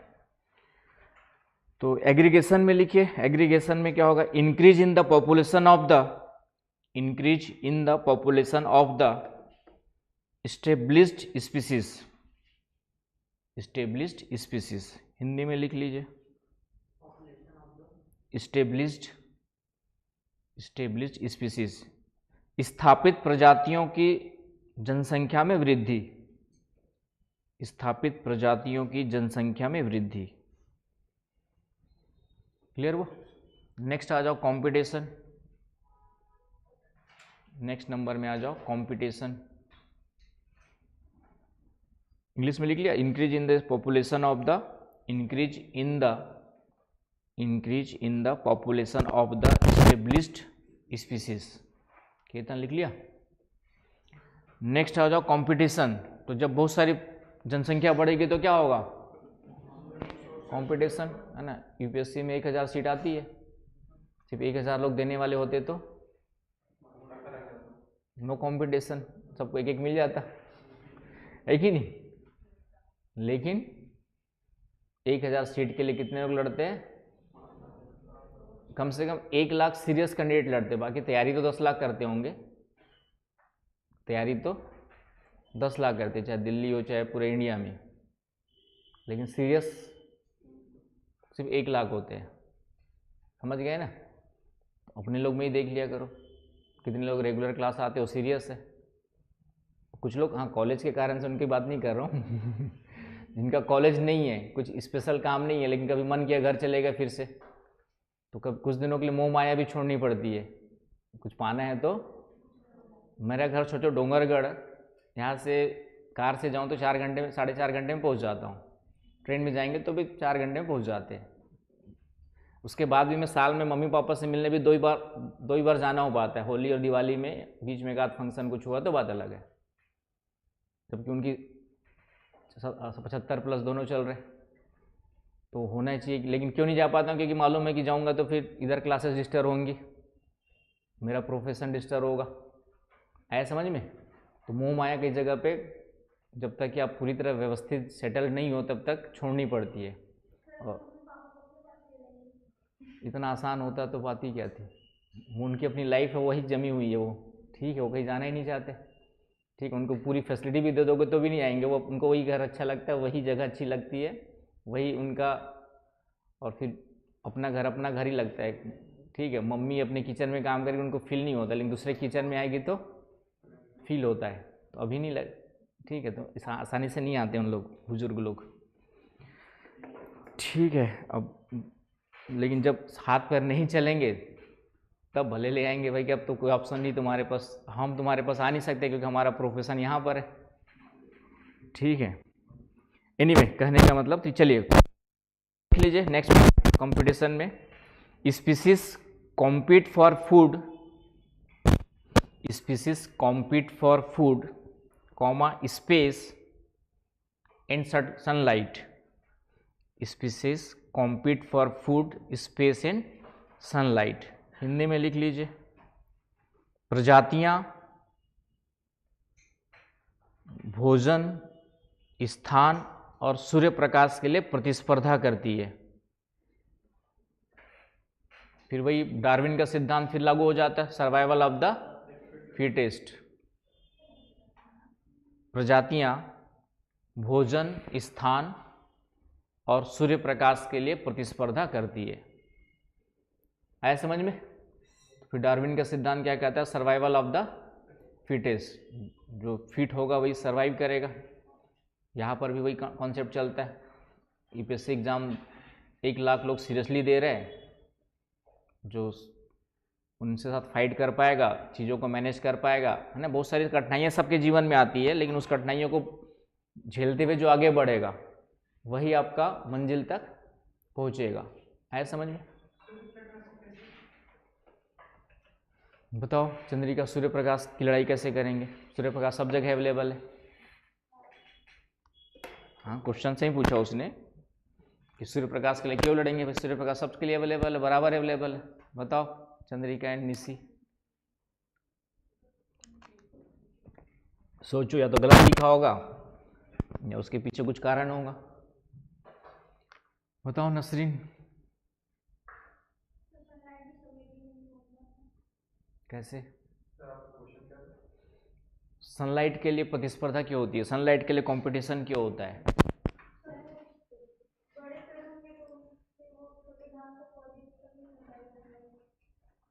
ठीक है, समझ में आया कि होता क्या है। जैसे इक्वेटोरियल रीजन में सनलाइट, जब कुछ बड़े पौधे विकसित हो जाते हैं तो ये सनलाइट को क्या कर देंगे? रोक देंगे। नीचे वाले पौधों को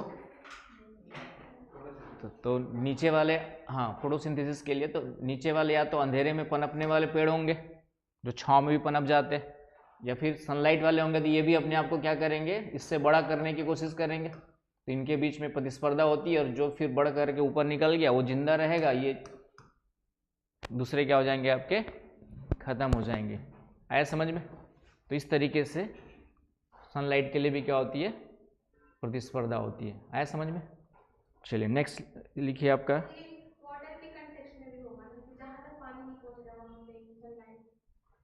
हाँ, वो तो नीचे के लिए होगा, तो 200 मीटर तक ही, वहाँ तो वो ऑप्शन नहीं है। 200 मीटर तक ही आकर के जिंदा रहेंगे, 200 मीटर के नीचे तो फिर तैरने वाले ही नीचे जाते, फिर आकर के सनलाइट के लिए ऊपर ही आएंगे, है ना। कुछ होते हैं कि अंधेरे में भी पनपने वाले जीव, या है ना, जीव विकसित हो जाते। पादप तो सनलाइट चाहिए ही चाहिए, पेड़ पौधों को तो जिंदा रहने के लिए सनलाइट चाहिए ही चाहिए, है ना। तो वो, चलिए नेक्स्ट कौन सा आ गया? कंपटीशन हो गया। नेक्स्ट आ जाओ रिएक्शन में। नेक्स्ट आ जाओ reaction. The living organisms modify their environment, the living organisms modify their environment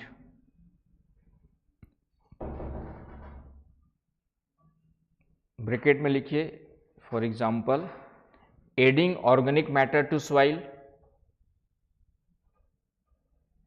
adding organic matter to soil, bracket close,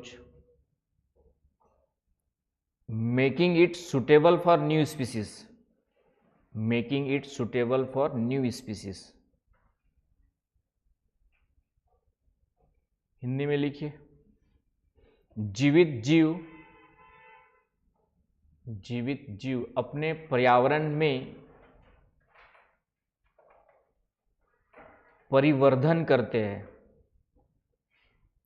पर्यावरण में परिवर्धन करते हैं। ब्रैकेट में लिख लो, मिट्टी में जैविक पदार्थ मिलाकर, मिट्टी में जैविक पदार्थ मिलाकर, ब्रैकेट क्लोज। आगे लिखिए इसी में कॉमा लगा के, जो नए प्रजातियों के लिए उपयुक्त पर्यावरण तैयार करते हैं, नए प्रजातियों के लिए उपयुक्त पर्यावरण तैयार करता है। समझ गए इसका मतलब क्या है? जैसे मैंने कहा ना कि पेड़ पौधे की पत्तियां गिरती है, सड़ती गलती है, तो फिर से मिट्टी की उर्वरता क्या होती है? फर्टिलिटी बढ़ती है। कुछ छोटे मोटे जीव होते हैं, बैक्टीरियास, सॉइल को क्या करते हैं? फर्टिलिटी बढ़ाते हैं। केचुआ ना, आपका जो अर्थवॉर्म क्या करता है? फर्टिलिटी बढ़ाता है। तो इस तरीके से जो जीव विकसित हो जाते हैं, फिर से सॉइल की फर्टिलिटी को बढ़ाने के लिए अपने आप काम करते हैं, और फिर नई प्रजातियों के विकास के लिए एक संभावना फिर से तैयार हो जाती है।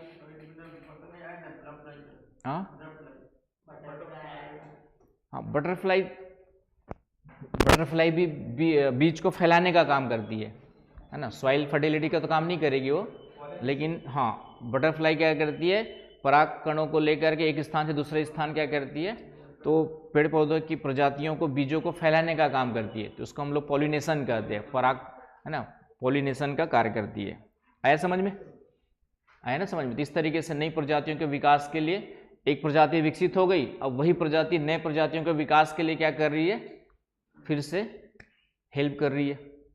आया ना समझ में? ये होता है। तुम लोग भी वैसे, हम लोग वैसे ही करते हैं। खुद सिलेक्शन ले लोगे, उसके बाद 2-4 लोगों को और मोटिवेट करोगे, है कि नहीं? खुद इकोनॉमिकली स्टेबल हो जाओगे, फिर नए प्रजातियों के लिए तैयार हो जाओगे। तुम लोग भी शादी ब्याह करके हो जाओगे। तो इस तरीके से चीजें आगे बढ़ते जाती है। नेक्स्ट लास्ट है स्टेबलाइजेशन या क्लाइमेक्स। लास्ट हमारा जो है, तो लिखिए इसमें स्थिरीकरण, the final stage where a stable community is, the final stage where a stable community is established, stable community is established, अंतिम अवस्था जिसमें स्थिर समुदाय की स्थापना हो जाती है। The final stage where a stable community is established, अंतिम अवस्था जिसमें स्थिर समुदाय स्थापित हो जाता है। आया समझ में? तो इस तरीके से किसी भी इकोसिस्टम या किसी भी फॉरेस्ट में एक 7 स्टेजेस होते हैं। पहले कुछ भी नहीं होता वहाँ पे, उसको न्यूडेशन कहते हैं। कुछ बीज, कुछ बीजाणु वगैरह वहाँ पर आना स्टार्ट होते हैं, कहीं से भी हवा के द्वारा, पानी के द्वारा बहा करके। ना, ये कहाँ से आएंगे? आपका अपने आप तो आएंगे नहीं, कहीं से हवा के द्वारा उड़ा करके लाए जाएंगे। कुछ तो मैंने कहा नमी से अपने आप विकसित हो जाते हैं, लेकिन कहीं से उड़ा करके भी लाए जा सकते हैं, पानी से बह करके भी आ सकते हैं। तो ये हो गया आपका इन्वेशन या आक्रमण हो गया।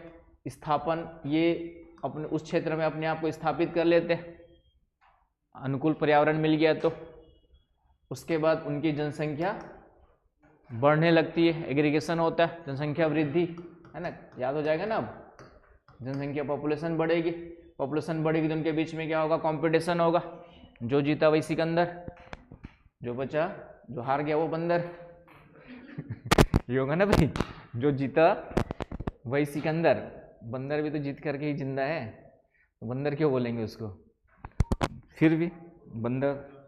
एनीवे, फिर उसके बाद एक रिएक्शन होगा और एस्टेब्लिशमेंट के लिए नया एनवायरनमेंट तैयार करेंगे नई प्रजातियों के लिए। वो क्या हो गया? रिएक्शन हो गया।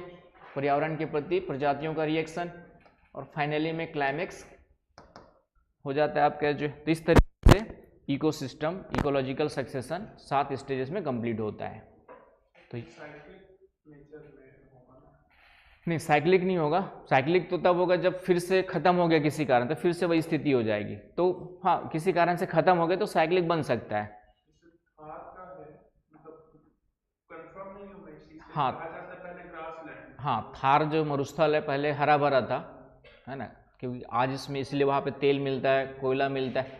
हरा भरा नहीं होता तो तेल और कोयला, तो वहाँ पे क्लाइमेट चेंज हुआ। क्लाइमेट चेंज हुआ तो पूरा क्षेत्र फिर से खत्म हो गया और आज मरुस्थल के रूप में है। कल के दिन में यदि कोई ऐसी व्यवस्था बनती है, किसी कारण से फिर से क्लाइमेट चेंज होता है, तो हो सकता है हरा भरा फिर से हो जाए, राइट। ये मनुष्य के द्वारा, जैसे इजराइल ने तो मरुस्थल को भी हरा भरा कर दिया, पानी, ओस की बूंद को भी इजराइल पानी को बचा लेता है ना। ओस की बूंद को भी पानी को यूज करता है कौन? इजराइल। और हम लोग क्या करते हैं, है ना, यूं ही बहाते रहते, पानी अवेलेबल बहुत सारा है करके, समझ गए। तो इसीलिए कहा जाता है ना, परिस्थितियों के हिसाब से चीज़ें यूज होती है। एनीवे, तो ये हो गया आपका जो है किसके बारे में, इकोलॉजिकल सक्सेशन क्या होता है, कैसे होता है। तो यहाँ तक किसी को कोई समस्या है तो बताएं। इससे रिलेटेड कुछ टर्मिनोलॉजी है जो प्रीलिम्स वगैरह में काम आएगी आपकी, वो देखेंगे, और उसके बाद फिर इसका महत्व देख करके आज की सभा समाप्त करेंगे। तो टर्मिनोलॉजी में पहला एक तो है पॉइनियर स्पीसीज क्या होता है।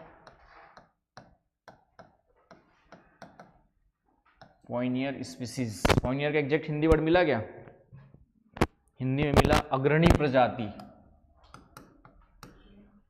अग्रणी, तो जो प्रजाति आगे रहती हो, पॉइनियर सबसे पहले। तो इसमें पॉइनियर का मतलब लिख लीजिए, the first species to colonize a bare area. The first species to colonize a bare area. Example lichens, mosses etcetera. पहली प्रजाति जो नग्न क्षेत्र में विकसित होती है।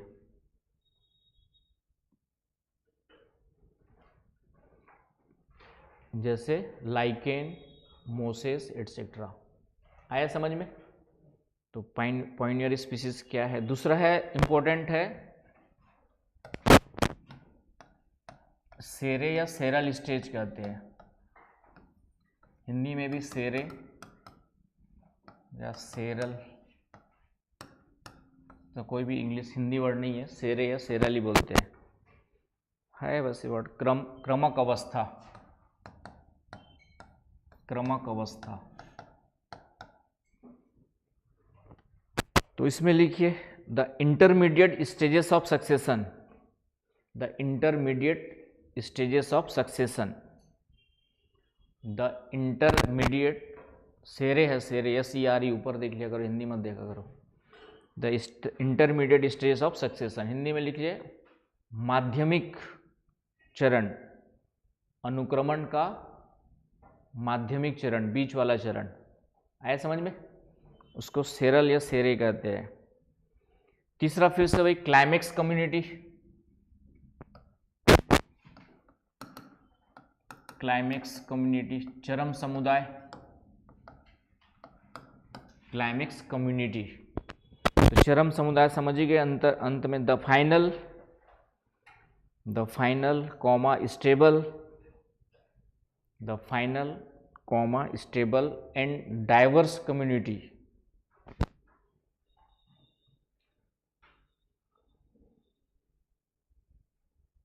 Example forest.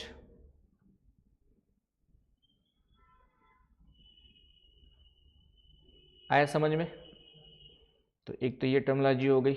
नेक्स्ट आ जाओ, autogenic.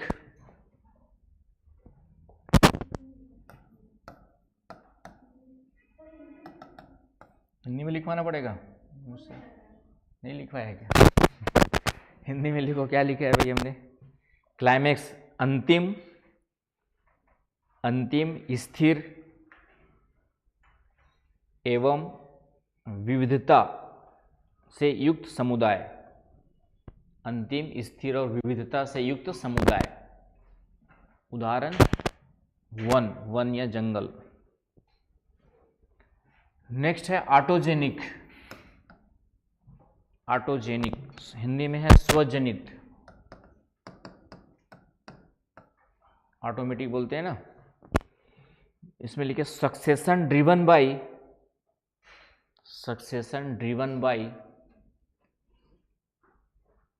The organisms themselves. Succession driven by the organisms themselves. Hindi में जीवों के द्वारा स्वयं से अनुक्रमण। जीवों के द्वारा स्वयं से अनुक्रमण मतलब प्राकृतिक रूप से अपने आप। आया समझ में? दूसरा इसका उल्टा है एलोजेनिक। लिख लिया? हिंदी वाले लिख लिए? दूसरा इसका उल्टा है एलोजेनिक, हिंदी में है परजनित।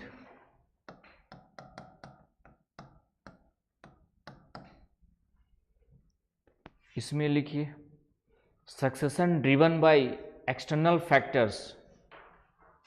Succession driven by external factors like storms और fire. Succession driven by external factors like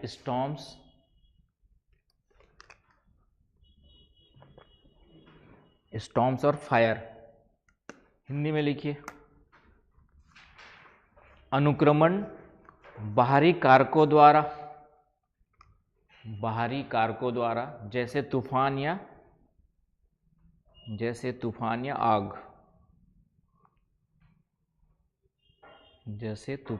आग। आया समझ में? तो ये हो गया आपका किसके बारे में। कुछ टर्मिनोलॉजी और देख लेते, कुछ टर्मिनोलॉजी और काम के लायक मिल जाए तो। चलिए, ये कुछ टर्मिनोलॉजी है, इतना याद कर लेना। इसके अलावा चलूं आगे। पानी के अंदर जो स्टेजेस है उसके अलग से नाम है, उसको देख लेते हैं। वाटर के अंदर टाइम क्या हुआ है? टाइम है हमारे पास? बस छोड़ रहा हूं। पानी के अंदर मतलब जल के अंदर इकोलॉजिकल सक्सेशन कैसे होता है। Ecological succession in water, heading डाल सकते हो ecological succession in water. Water succession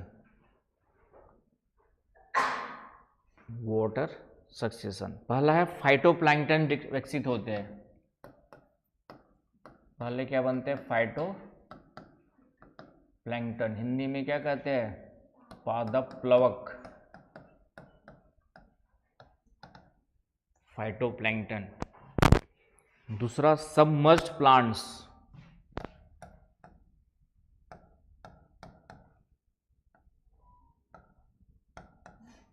मतलब पानी के अंदर डूबे हुए पौधे। सबमर्ज्ड प्लांट्स का मतलब डूबे हुए प्लांट्स, पादप, डूबे हुए पादप विकसित होंगे। फिर फ्लोटिंग प्लांट्स।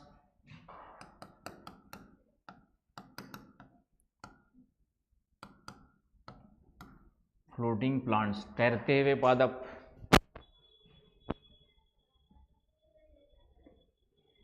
क्लियर है? फिर आपका रीड स्वैम्प।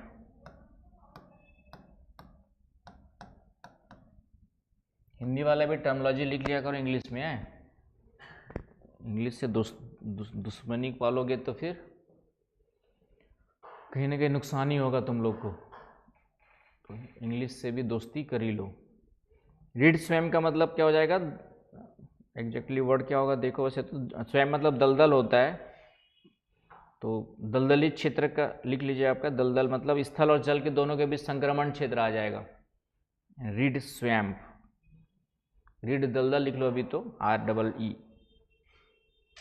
फिर है मार्स मीडो। नेक्स्ट आ जाएगा मार्स मीडो। मार्स मतलब कीचड़।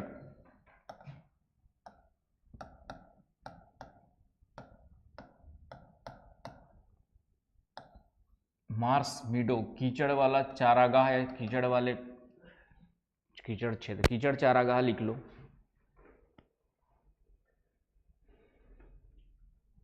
लिख लिया मार्स मीडो। मीडो का मतलब घास वास चारागाह टाइप की चीजें होंगी, छोटे प्लांट्स होंगे, उसको चारागाह, मार्स मीडो।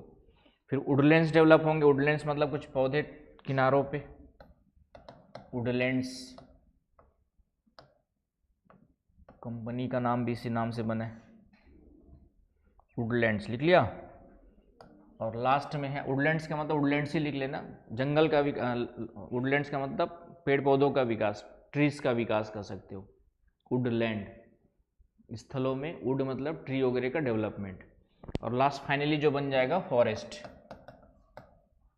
फाइनली क्या बन जाएगा आपका फॉरेस्ट, जो क्लाइमेक्स स्थिति हो गई, जंगल बन गए।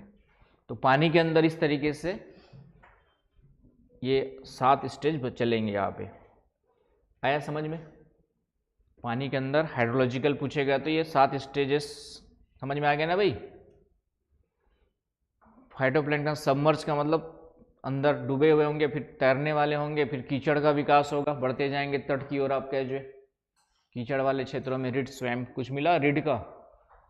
श्रेया ढूंढ रही थी है? क्या? ईख, ईख है वाला?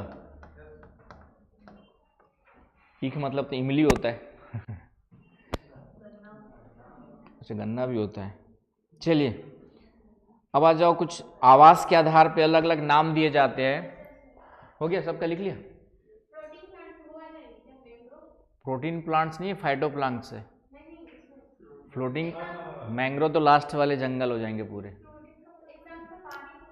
तैरने वाले कुछ पौधे होंगे, बहुत सारे पौधे मिलेंगे, कुछ बायोलॉजी वाले से पूछ लो भाई। एग्जाम्पल तो बहुत सारे होंगे, बायोलॉजी वाले से पूछ लो या एग्जाम्पल डाल दो, गूगल में दे देगा तुमको। ठीक है, फ्लोटिंग पॉइंट, फ्लोटिंग प्लांट्स मतलब तैरने वाले, तैरते रहेंगे ऊपर।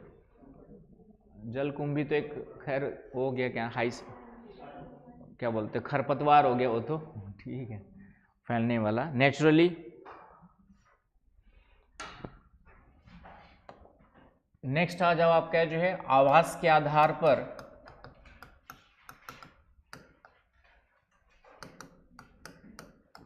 अनुक्रमण के कुछ नाम दिए गए, अनुक्रमण के विभिन्न नाम दिए गए। इंग्लिश में लिख लीजिएगा succession on the basis of या based on habitat.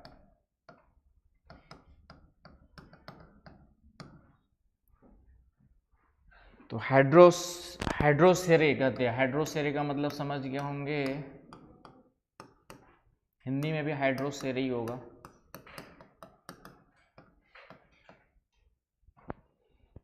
Succession in water को क्या बोलते हैं हम लोग, जो है हाइड्रोसेरे कहते हैं। सक्सेशन इन वाटर, जल में अनुक्रमण होगा तो उसको, आया समझ में? दूसरा है आपका XE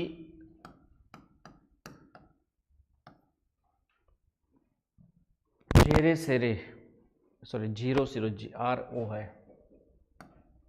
तो ये सूखे क्षेत्र में, मरुस्थलीय क्षेत्रों में खास करके, आपका ड्राई एरिया में जो सक्सेशन होगा उसको क्या बोलेंगे, हाइड्रोसेरे होगा। वाटर रीजन में, वाटर में होगा तो उसको ड्राई एरिया, सूखा क्षेत्र, या डिजर्ट भी कह सकते हो, डिजर्ट रीजन में, सूखे क्षेत्र में, शुष्क क्षेत्र में, तो उसको हम लोग कहेंगे जीरो सेरे। डिजर्ट के लिए भी लिख लेते हैं सूखा क्षेत्र। आया समझ में? हिंदी में शुष्क क्षेत्र में। तो वहां पे विकास भाई शुष्क क्षेत्र में होगा तो कुछ घास, सूखी घास वगैरह उगेगी, उसके बाद कटीले पौधे उगेंगे, कैक्टस, नागफनी, है कि नहीं? तो वहां पे सक्सेशन थोड़ा डिफरेंट टाइप का होगा। लिथोसेरे, लिथोसेरे हिंदी में भी लिथोसेरे लिख लो। ऑन बेयर रॉक्स, नग्न चट्टानों पर,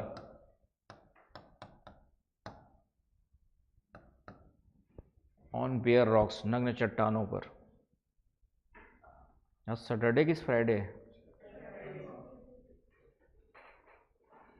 ठीक है, तो कॉमन सेंस लिख लिया नग्न चट्टानों पर। उसके बाद एक है आपका जो है पी साइलेंट होगा शायद,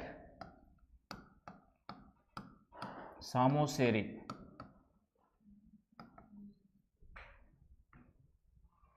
ठीक है, ये है ऑन सैंड, ऑन सैंड बालू पर यदि होता है, बालू पर या रेतीली भूमि पर। पी है, P, P S A, P silent रहेगा, सामोसेरी होगा। ठीक है, इस टाइप की चीज़ों में पी साइलेंट होता है, साइकोलॉजी तो पी साइलेंट है। क्लियर है? ऑन सैंड कहाँ पर? बालू पर, बालू समझते हो ना, रेत पर। लास्ट है आपका हेलोसेरे। हेलोसेरे होता है आपका जो है सेलाइन एरिया में, लवणी भूमि पर, इन सेलाइन एरिया।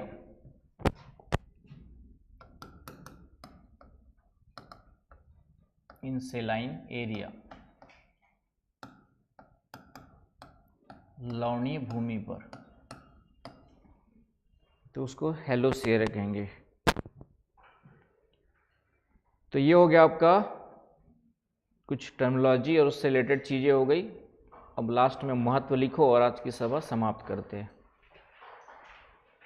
तो महत्व क्या होगा भाई बताओ?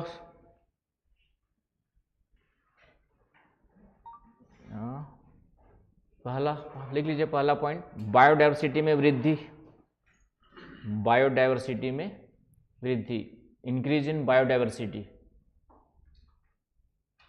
जैव विविधता में वृद्धि, इंक्रीज इन बायोडायवर्सिटी। होगा नहीं होगा? नेक्स्ट, इंक्रीजेस इन बायोमास, इंक्रीजेस इन बायोमास, बायोमास भी लिख सकते हो हिंदी में, जैव भार, बायोमास या जैव भार में वृद्धि।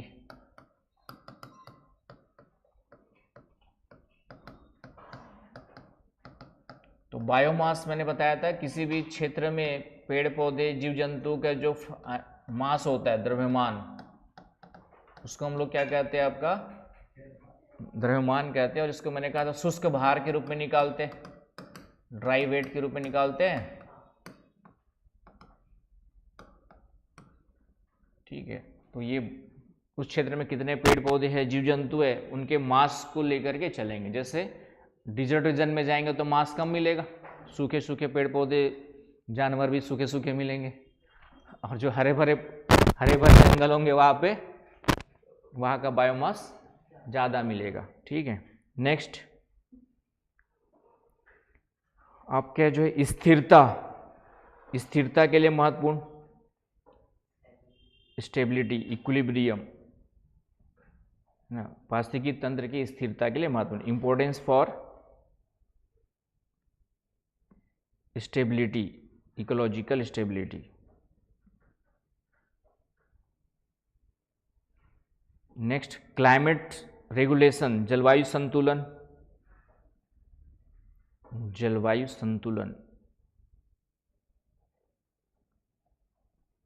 Next, ecosystem recovery, ecosystem recovery, पारिस्थितिकी तंत्र की पुनर्स्थापना।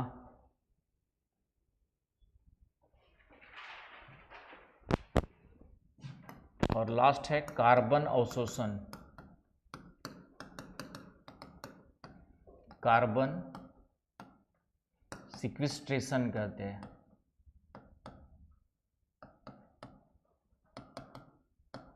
कार्बन सिक्विस्ट्रेशन, कार्बन अवशोषण। पेड़ पौधे कार्बन के अवशोषक होते हैं, कार्बन डाइऑक्साइड लेते हैं कि नहीं लेते हैं? सिक्विस्ट्रेशन, SEQUESTRATION, सिक्विस्ट्रेशन, कार्बन सिक्विस्ट्रेशन। तो कार्बन के अवशोषित, कार्बन को अवशोषित करने वाले, कार्बन का अवशोषण के लिए सबसे बड़ा पृथ्वी पर, लिख लीजिए काम आएगा, क्वेश्चन आता है, सबसे बड़े जो अवशोषक है महासागर है। कार्बन अवशोषित करने में सबसे बड़े क्या है आपके जो है?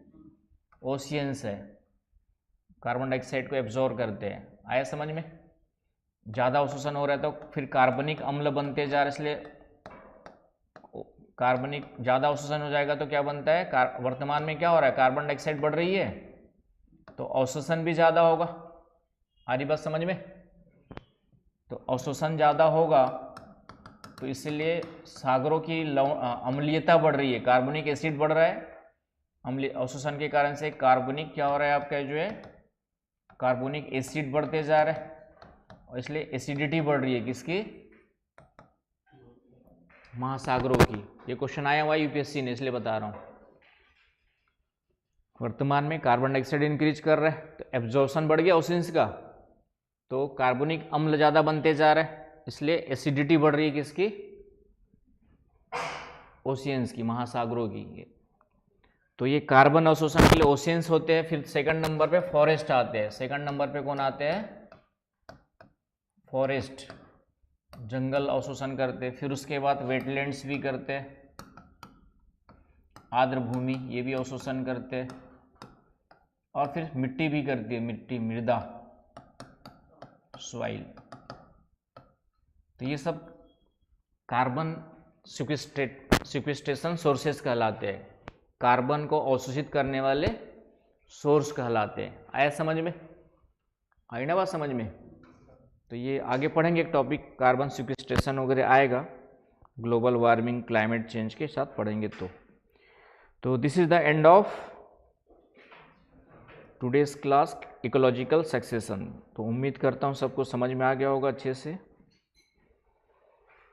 नहीं आ गया होगा तो जाके रिवीजन करना, और जहाँ पे नहीं आया फिर से आके पूछ लेना, ठीक है? तो ये हो गया आपका। इन्होंने एक वर्ड पूछा था उस दिन, क्या नाम है, जैद ने, का वर्ड क्या है आपका, पोलर वॉर्ट है ना, पोलर वॉर्टेक्स। हालांकि क्लास में एक बार और बताया था मैंने, पोलर वॉर्टेक्स। तो ये ध्रुव के ऊपर जो है, पोल के ऊपर क्या होता है, अपर एटमॉस्फेयर में जाएंगे तो यहाँ पे मैंने कहा था कोरियोलिस फोर्स, इक्वेटर पे कोरियोलिस फोर्स 0 होता है, यहाँ पे कोरियोलिस फोर्स क्या होता है, मैक्सिमम होता है। जितना ऊपर जाएंगे फ्रिक्शन कम होगा, कोरियोलिस फोर्स क्या होगा आपका, ऊपर बढ़ते जाएंगे अल्टीट्यूड के साथ, ऊंचाई के साथ कोरियोलिस फोर्स भी क्या होता है आपका जो है, बढ़ते जाता है। तो ऊपर जो जेट स्ट्रीम है वो पूरा का पूरा यहाँ पर चारों ओर इस तरीके से भंवर के रूप में घूमते रहती है। जो ऊपर की जेट स्ट्रीम हवा जो है पोलर के ऊपर क्या होती है आपकी जो है वहाँ पर, है ना, जेट स्ट्रीम के बीच में, जेट स्ट्रीम तो पूरा चारों ओर ऐसे चलती है, वो तो चल ही रही है आपका, ये जेट स्ट्रीम चल रही है, यहाँ पे पोलर जेट स्ट्रीम चलती, बताया था, पोलर जेट चलती वहाँ पे, राइट। तो इस जेट स्ट्रीम के बीचों बीच में यहाँ पे हवाएं कुछ क्या होती है, ध्रुवों के चारों ओर इस तरीके से गोल गोल चलते रहती है। ये आपका चल रही है अलग, उसके बीच में हवाएं इस तरीके से क्या होती है, अलग से आपका गोल गोल घूमते रहती है। उसे हम लोग क्या कहते हैं, पोलर वॉर्टेक्स कहते हैं। उसे हम लोग क्या कहते हैं, पोलर वॉर्टेक्स कहते हैं। इसका डायग्राम मिलेगा एक तुमको पोलर वॉर्टेक्स का।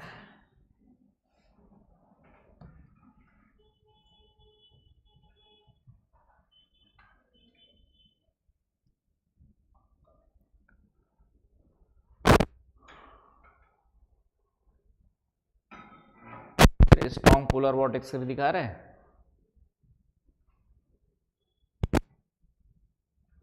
तो यहाँ पे चूंकि जेट स्ट्रीम है तेजी से घूम रही है, तो उसी के कारण से चूंकि कोरियोलिस फोर्स यहाँ पे लगभग बहुत ज़्यादा एक्टिव होता है, तो चारों ओर इस तरीके से तीव्रता से घूमते रहती है। इसको हम लोग कहते हैं पोलर वॉर्टेक्स। इसके कारण से कुछ ठंडी हवाएं, तेजी से घूमे ठंडी हवाएं नीचे तक आ जाती है। फिर यहाँ की ठंडी हवाएं किधर आ जाएंगी, आपकी नीचे भी आ जाती है, पूरा का पूरा नीचे तक प्रभाव डालती है, क्योंकि तेजी से हवाएं घूम रही है, उतना ही जेट स्ट्रीम ऐसे चलती, बताया था। अब यहाँ पे हवाएं भी तेजी से घूमने लग जाती है, तो ये नीचे तक ठंडी हवाओं को फेंक देती है, इसलिए यहाँ का ठंडा इधर भी क्या कर देता है, ठंडे को बढ़ावा देता है। आए समझ में? तो उस कॉन्टेक्स्ट में यूज हुआ है पोलर वॉर्टेक्स। हाँ, तो पूरा पृथ्वी पर ऐसे ऐसे घूमती, बताया तो था मैंने, पूरा चारों ओर ऐसे घूमती है कि नहीं घूमती है, ये दिख रहा है ये वाला, ये पूरा का पूरा इस तरीके से घूमती है। तो यहाँ की ठंडी हवा किधर आएगी, इस जेट स्ट्रीम से इधर तक आ जाएगी, टेम्परेचर डाउन होगा, इधर भी ठंडा पड़ता है, जहाँ पे बारिश, जहाँ पे ठंडा नहीं पड़ना चाहिए वहाँ ज़्यादा ठंडा हो जाता है। इफेक्ट बताया था कि उसमें क्या होता है आपका जो है कि यहाँ पे भी जितना तापमान, एक जैसे मैंने कहा था अमेरिका में बताया था कि मैक्सिको कर्क रेखा कहाँ से गुजरती है, लगभग यहाँ से गुजरती है, तो ये कर्क रेखा के पास में है, लेकिन इसके बाद भी यहाँ पे तापमान ठंडी के दिनों में 0 डिग्री हो जाता है, क्योंकि ठंडी हवाएं तक कभी कभी इधर तक नीचे आ जाती है। आ रही बात समझ में? तो इस कारण से गर्म क्षेत्रों में भी तापमान अचानक से, एक बार ऐसी बर्फबारी हो गई थी दुबई में, जबकि दुबई क्या है अत्यधिक गर्म क्षेत्र है, तो वो अनिश्चित रूप से चलते रहती है, तो आपका कहीं पे भी तापमान को गिरा देती है। तो इन सब का इम्पैक्ट ये पड़ता है। आया समझ में? कौन पूछा? तुमको बाद में बताऊँ, अब जेब डिस्टेंस के लिए मुझे 2 घंटे क्लास लेनी पड़ेगी, ठीक है? तो जो नए बच्चे हैं उनको बाद में पढ़ाऊँगा, अभी जो पुराने बच्चे हैं उनको पूछा तो इसलिए बताया मैंने। और आज जो पढ़े उसका भी डायग्राम देख लो, तो आज की सभा फिर से ख़त्म हो जाएगी। इकोलॉजिकल क्या हो गया? हाँ, जेट स्ट्रीम भी पढ़ लेंगे, अभी टाइम है। दिख रहा है ये बेरेन एनवायरनमेंट आपका, थोड़ा साफ नहीं इमेज लेकिन फिर भी दिख रहा है, बेरेन एनवायरनमेंट लिखा हुआ है। फिर पॉइनर स्पीसीज बताया मैंने क्या होता है। फिर ये सेरे वाला होगा, बीच वाला इंटरमीडिएट, इसको क्या कहते हैं हम लोग? इसी को सेरे बोलते हैं, सेरे या सेरल इंटरमीडिएट। तो ये आपका Beren rock, bacteria, lichens, small annual plants, ये सब आपके डेवलप होते हैं, मोसेस, ये सब डेवलप हो रहे हैं आपका पाइनरी के रूप में। फिर इंटरमीडिएट में सब आएंगे श्रब्स, दिख रहा है आपका, झाड़ियाँ, श्रब्स का मतलब झाड़ियाँ, और कुछ नाम और दिए हुए। और फिर फाइनली ये कम्प्लीटली क्लाइमेक्स कम्युनिटी होती है।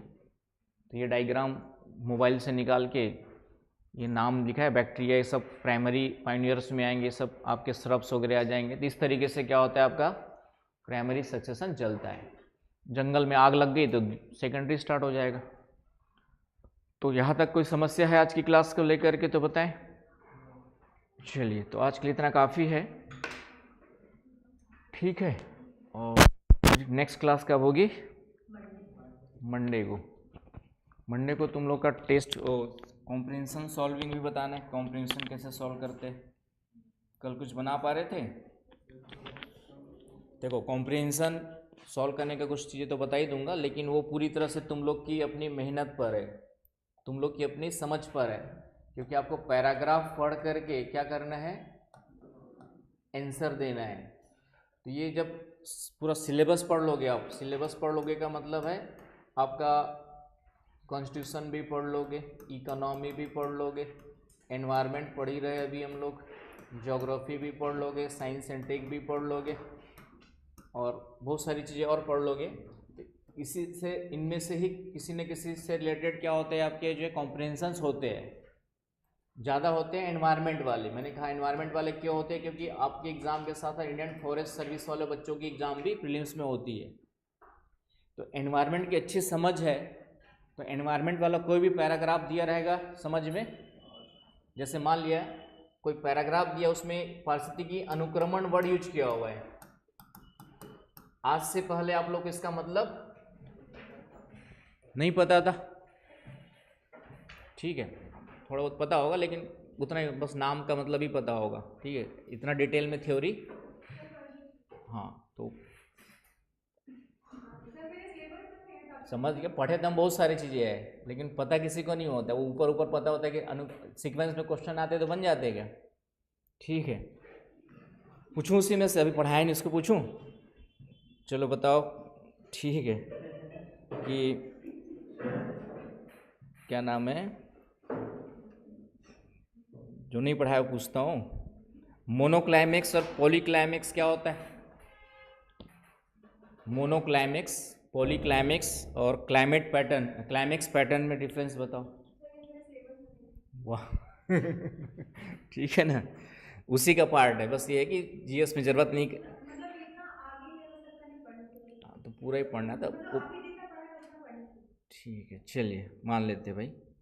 एनीवे, क्या बताना चाह रहा था कि जब तक सब्जेक्ट की समझ नहीं होगी, कुछ पैराग्राफ आएंगे इकोनॉमी के होंगे, अब इकोनॉमी के में आपको bank rate, repo rate, GDP, NNP ये सब नहीं पता होगा तो इकोनॉमी का पैराग्राफ समझ पाओगे क्या तुम लोग? उसी प्रकार कुछ पॉलिटिकल साइंस या आईआर से रिलेटेड कुछ पैराग्राफ होंगे, कुछ भू राजनीति वर्ड आएगा, जियो पॉलिटिकल, आपके पोल्स, इस टाइप से वर्ड्स यूज होंगे। तो जब तक उस वर्ड्स की मीनिंग नहीं होगी उस पैराग्राफ को समझ पाओगे क्या? तो हमें उस पैराग्राफ को समझ करके उस पैराग्राफ के बेस्ड पर ही जो ऑथर लिखना चाह रहा है, ऑथर बताना चाह रहा है, उसके बेस पर ही सोच करके क्या निकालना होता है, आंसर निकालना होता है। तो मैं सिर्फ तुम लोग को हेल्प क्या करूँगा कि कैसे सॉल्व करना है, लेकिन वो पेपर सॉल्व आपको प्रैक्टिस करते रहना है। इसके लिए सबसे बेस्ट तरीका बताया, न्यूज़पेपर पढ़ने की आदत डालो और न्यूज़पेपर का जो पैराग्राफ होता है उसको पढ़ो और उस पैराग्राफ का क्रक्स क्या होता है उसको खुद से निकाल के सोचने की आदत डालो। तो रेगुलर प्रैक्टिस करते रहोगे तब जाके विकसित होगा, है ना। जैसे न्यूज़पेपर पढ़ते हो तो उसमें आपका पॉलिटिकल न्यूज़ भी होगा, इकोनॉमिकल न्यूज़ भी होगा, स्पोर्ट्स न्यूज़ भी होगा, कुछ क्लाइमेट व्लाइमेट से रिलेटेड न्यूज़ भी होगा। तो अलग अलग न्यूज़ होंगे। तो उस न्यूज़ को पढ़ करके समझने की आदत जब धीरे धीरे डालोगे तो सभी प्रकार के पैराग्राफ की समझ और स्पीड आपकी पढ़ने की जितनी ज़्यादा होगी उतना ज़्यादा स्पीड ज़्यादा होना चाहिए, पढ़ने के साथ समझने की क्षमता ज़्यादा, क्योंकि टाइम आपके पास कम होता है। आई ना बस समझ में? तो कॉम्प्रिहेंशन प्रैक्टिस के लिए हम सिर्फ तुमको गाइड कर सकते हैं कैसे करना है, और प्रैक्टिस मैक्सिमम खुद ही को करना होता है। लेकिन वो आसान हो जाएगा यदि आपकी समझ अच्छी है और जल्दी जल्दी पढ़ने की आदत है। और वो कब बनेगी? जब प्रैक्टिस करोगे। तो जो 25 साल मेंस देने वाले, सॉरी प्रीलिम्स देने वाले हैं, तो उनके लिए मैंने कहा ना कि क्लास में तो जो करेंगे करेंगे, रोज़ एक पेपर सीसेट का डाउनलोड करके, कोई भी सीसेट का पेपर डाउनलोड करो, पीडीएफ आपका डाउनलोड करो, सप्ताह में एक पेपर तो कम से कम सीसेट का सॉल्व किया करो। प्रीवियस ईयर तो करना ही है, प्रीवियस ईयर कर करके याद हो गया होगा आप लोग को। तो प्रीवियस ईयर की जगह पे अब क्या करोगे, कोई भी पीडीएफ एक डाउनलोड करो पेपर का सीसेट का, है ना। यहाँ पे तो जो हो रहा है संडे संडे जब बीच बीच में होते रहेगा तो है ही है, लेकिन इसके अलावा भी खुद से भी क्या करते रहना, प्रैक्टिस किसी भी का मिले आपको जो है, तो उससे क्या होगा आपकी। लेकिन ईमानदारी से करोगे तब होगा, कोई करता नहीं है मुझे मालूम है, फिर बाद में एक एग्जाम दे के आएंगे सीसेट क्वालिफाई नहीं हो रहा करके रोते रहते हो। लेकिन जो तरीका बताता हूँ उस तरीक़े को फॉलो करोगे तो फेल नहीं होंगे। मैथ्स रीजनिंग जितना बन सकता है किस्मत से बनाना पड़ेगा, नहीं बनता है तो उसका नहीं कर सकते कुछ उसका, क्योंकि मैथ्स रीजनिंग पूछने वाला का भी यूपीएससी के बाद का कुछ जाता तो है ही नहीं, जहाँ से मन किया उठा के दे देता है पेपर। अब वो एक दो साल पहले कैट लेवल का मैथ्स दे दिया था। हम तो पढ़ा देंगे, लेकिन तुम लोग की मैथ्स की समझ कितनी विकसित होगी तुम्हारी मैथ्स पे डिपेंड करेगा। और मुझे मालूम है 10वीं तक सब लोग मैथ्स झेल झेल के पढ़ते हो, जिसका मैथ्स अच्छा होता है वो फिर आगे ले लेता है, नहीं तो उसके बाद सोचते हो कि मैथ्स से पाला छूटा, लेकिन वो मैथ्स है कि पीछे छोड़ता ही नहीं है। तो वो तुम पे डिपेंड करेगा। लेकिन जितने कुछ सरल क्वेश्चन बनाना है यहाँ से, लेकिन फाइनली कुछ कॉम्प्रिहेंशन से भी अच्छे क्वेश्चंस के आंसर निकालने पड़ेंगे, तब जाके सीसेट क्या होगा आपका, क्वालिफाई होगा। कॉम्प्रिहेंशन की समझ को भी प्रैक्टिस के द्वारा लाना पड़ेगा, आई ना बस समझ में, तब जाके सीसेट क्वालिफाई होगा। तो ये थोड़ा सा ध्यान में रखना है। कोशिश है हमारी कि हम अच्छे से करा दे। बाकी मैंने कहा मैथ्स के लिए मैंने तुम लोग को सलाह दी थी कि जो क्लास में करा रहे हो तो करा ही रहे, लेकिन 6 से लेकर 10 तक की एनसीईआरटी पढ़ना है। मुझे मालूम है जो 2 साल से भी जुड़े होंगे मेरे से, आज तक खोल के नहीं देखे होंगे मैनू क्या मैं क्या करना है करके। पढ़ने कहा था, पढ़े हो मैथ्स की एनसीईआरटी अच्छे से, छठवीं से स्टार्ट करो, फिर 7वीं, फिर 8वीं, फिर 9वीं, फिर 10वीं। एक बार में नहीं होगा, कम से कम 5 बार उस बुक को उल्टाओ, तो फिर मैथ्स की अच्छी समझ विकसित हो जाएगी। मैथ्स एक दिन में नहीं होता, इतने मैथ्स वाले होते तो यहाँ थोड़ी होते, तुम 12वीं तक मैथ्स पढ़ते फिर IIT वाईटी क्रैक करते। समझ में आया ना? तो मैथ्स आसानी से कवर नहीं होता, प्रैक्टिस और प्रैक्टिस और प्रैक्टिस। जब एक बार प्रैक्टिस हो गया तो उसके बाद फिर परेशान नहीं करेगा। मेरे साथ एक फ्रेंड के बड़े भैया थे, IAS थे प्रॉपर, आपके जो है मुंबई में पले बड़े थे।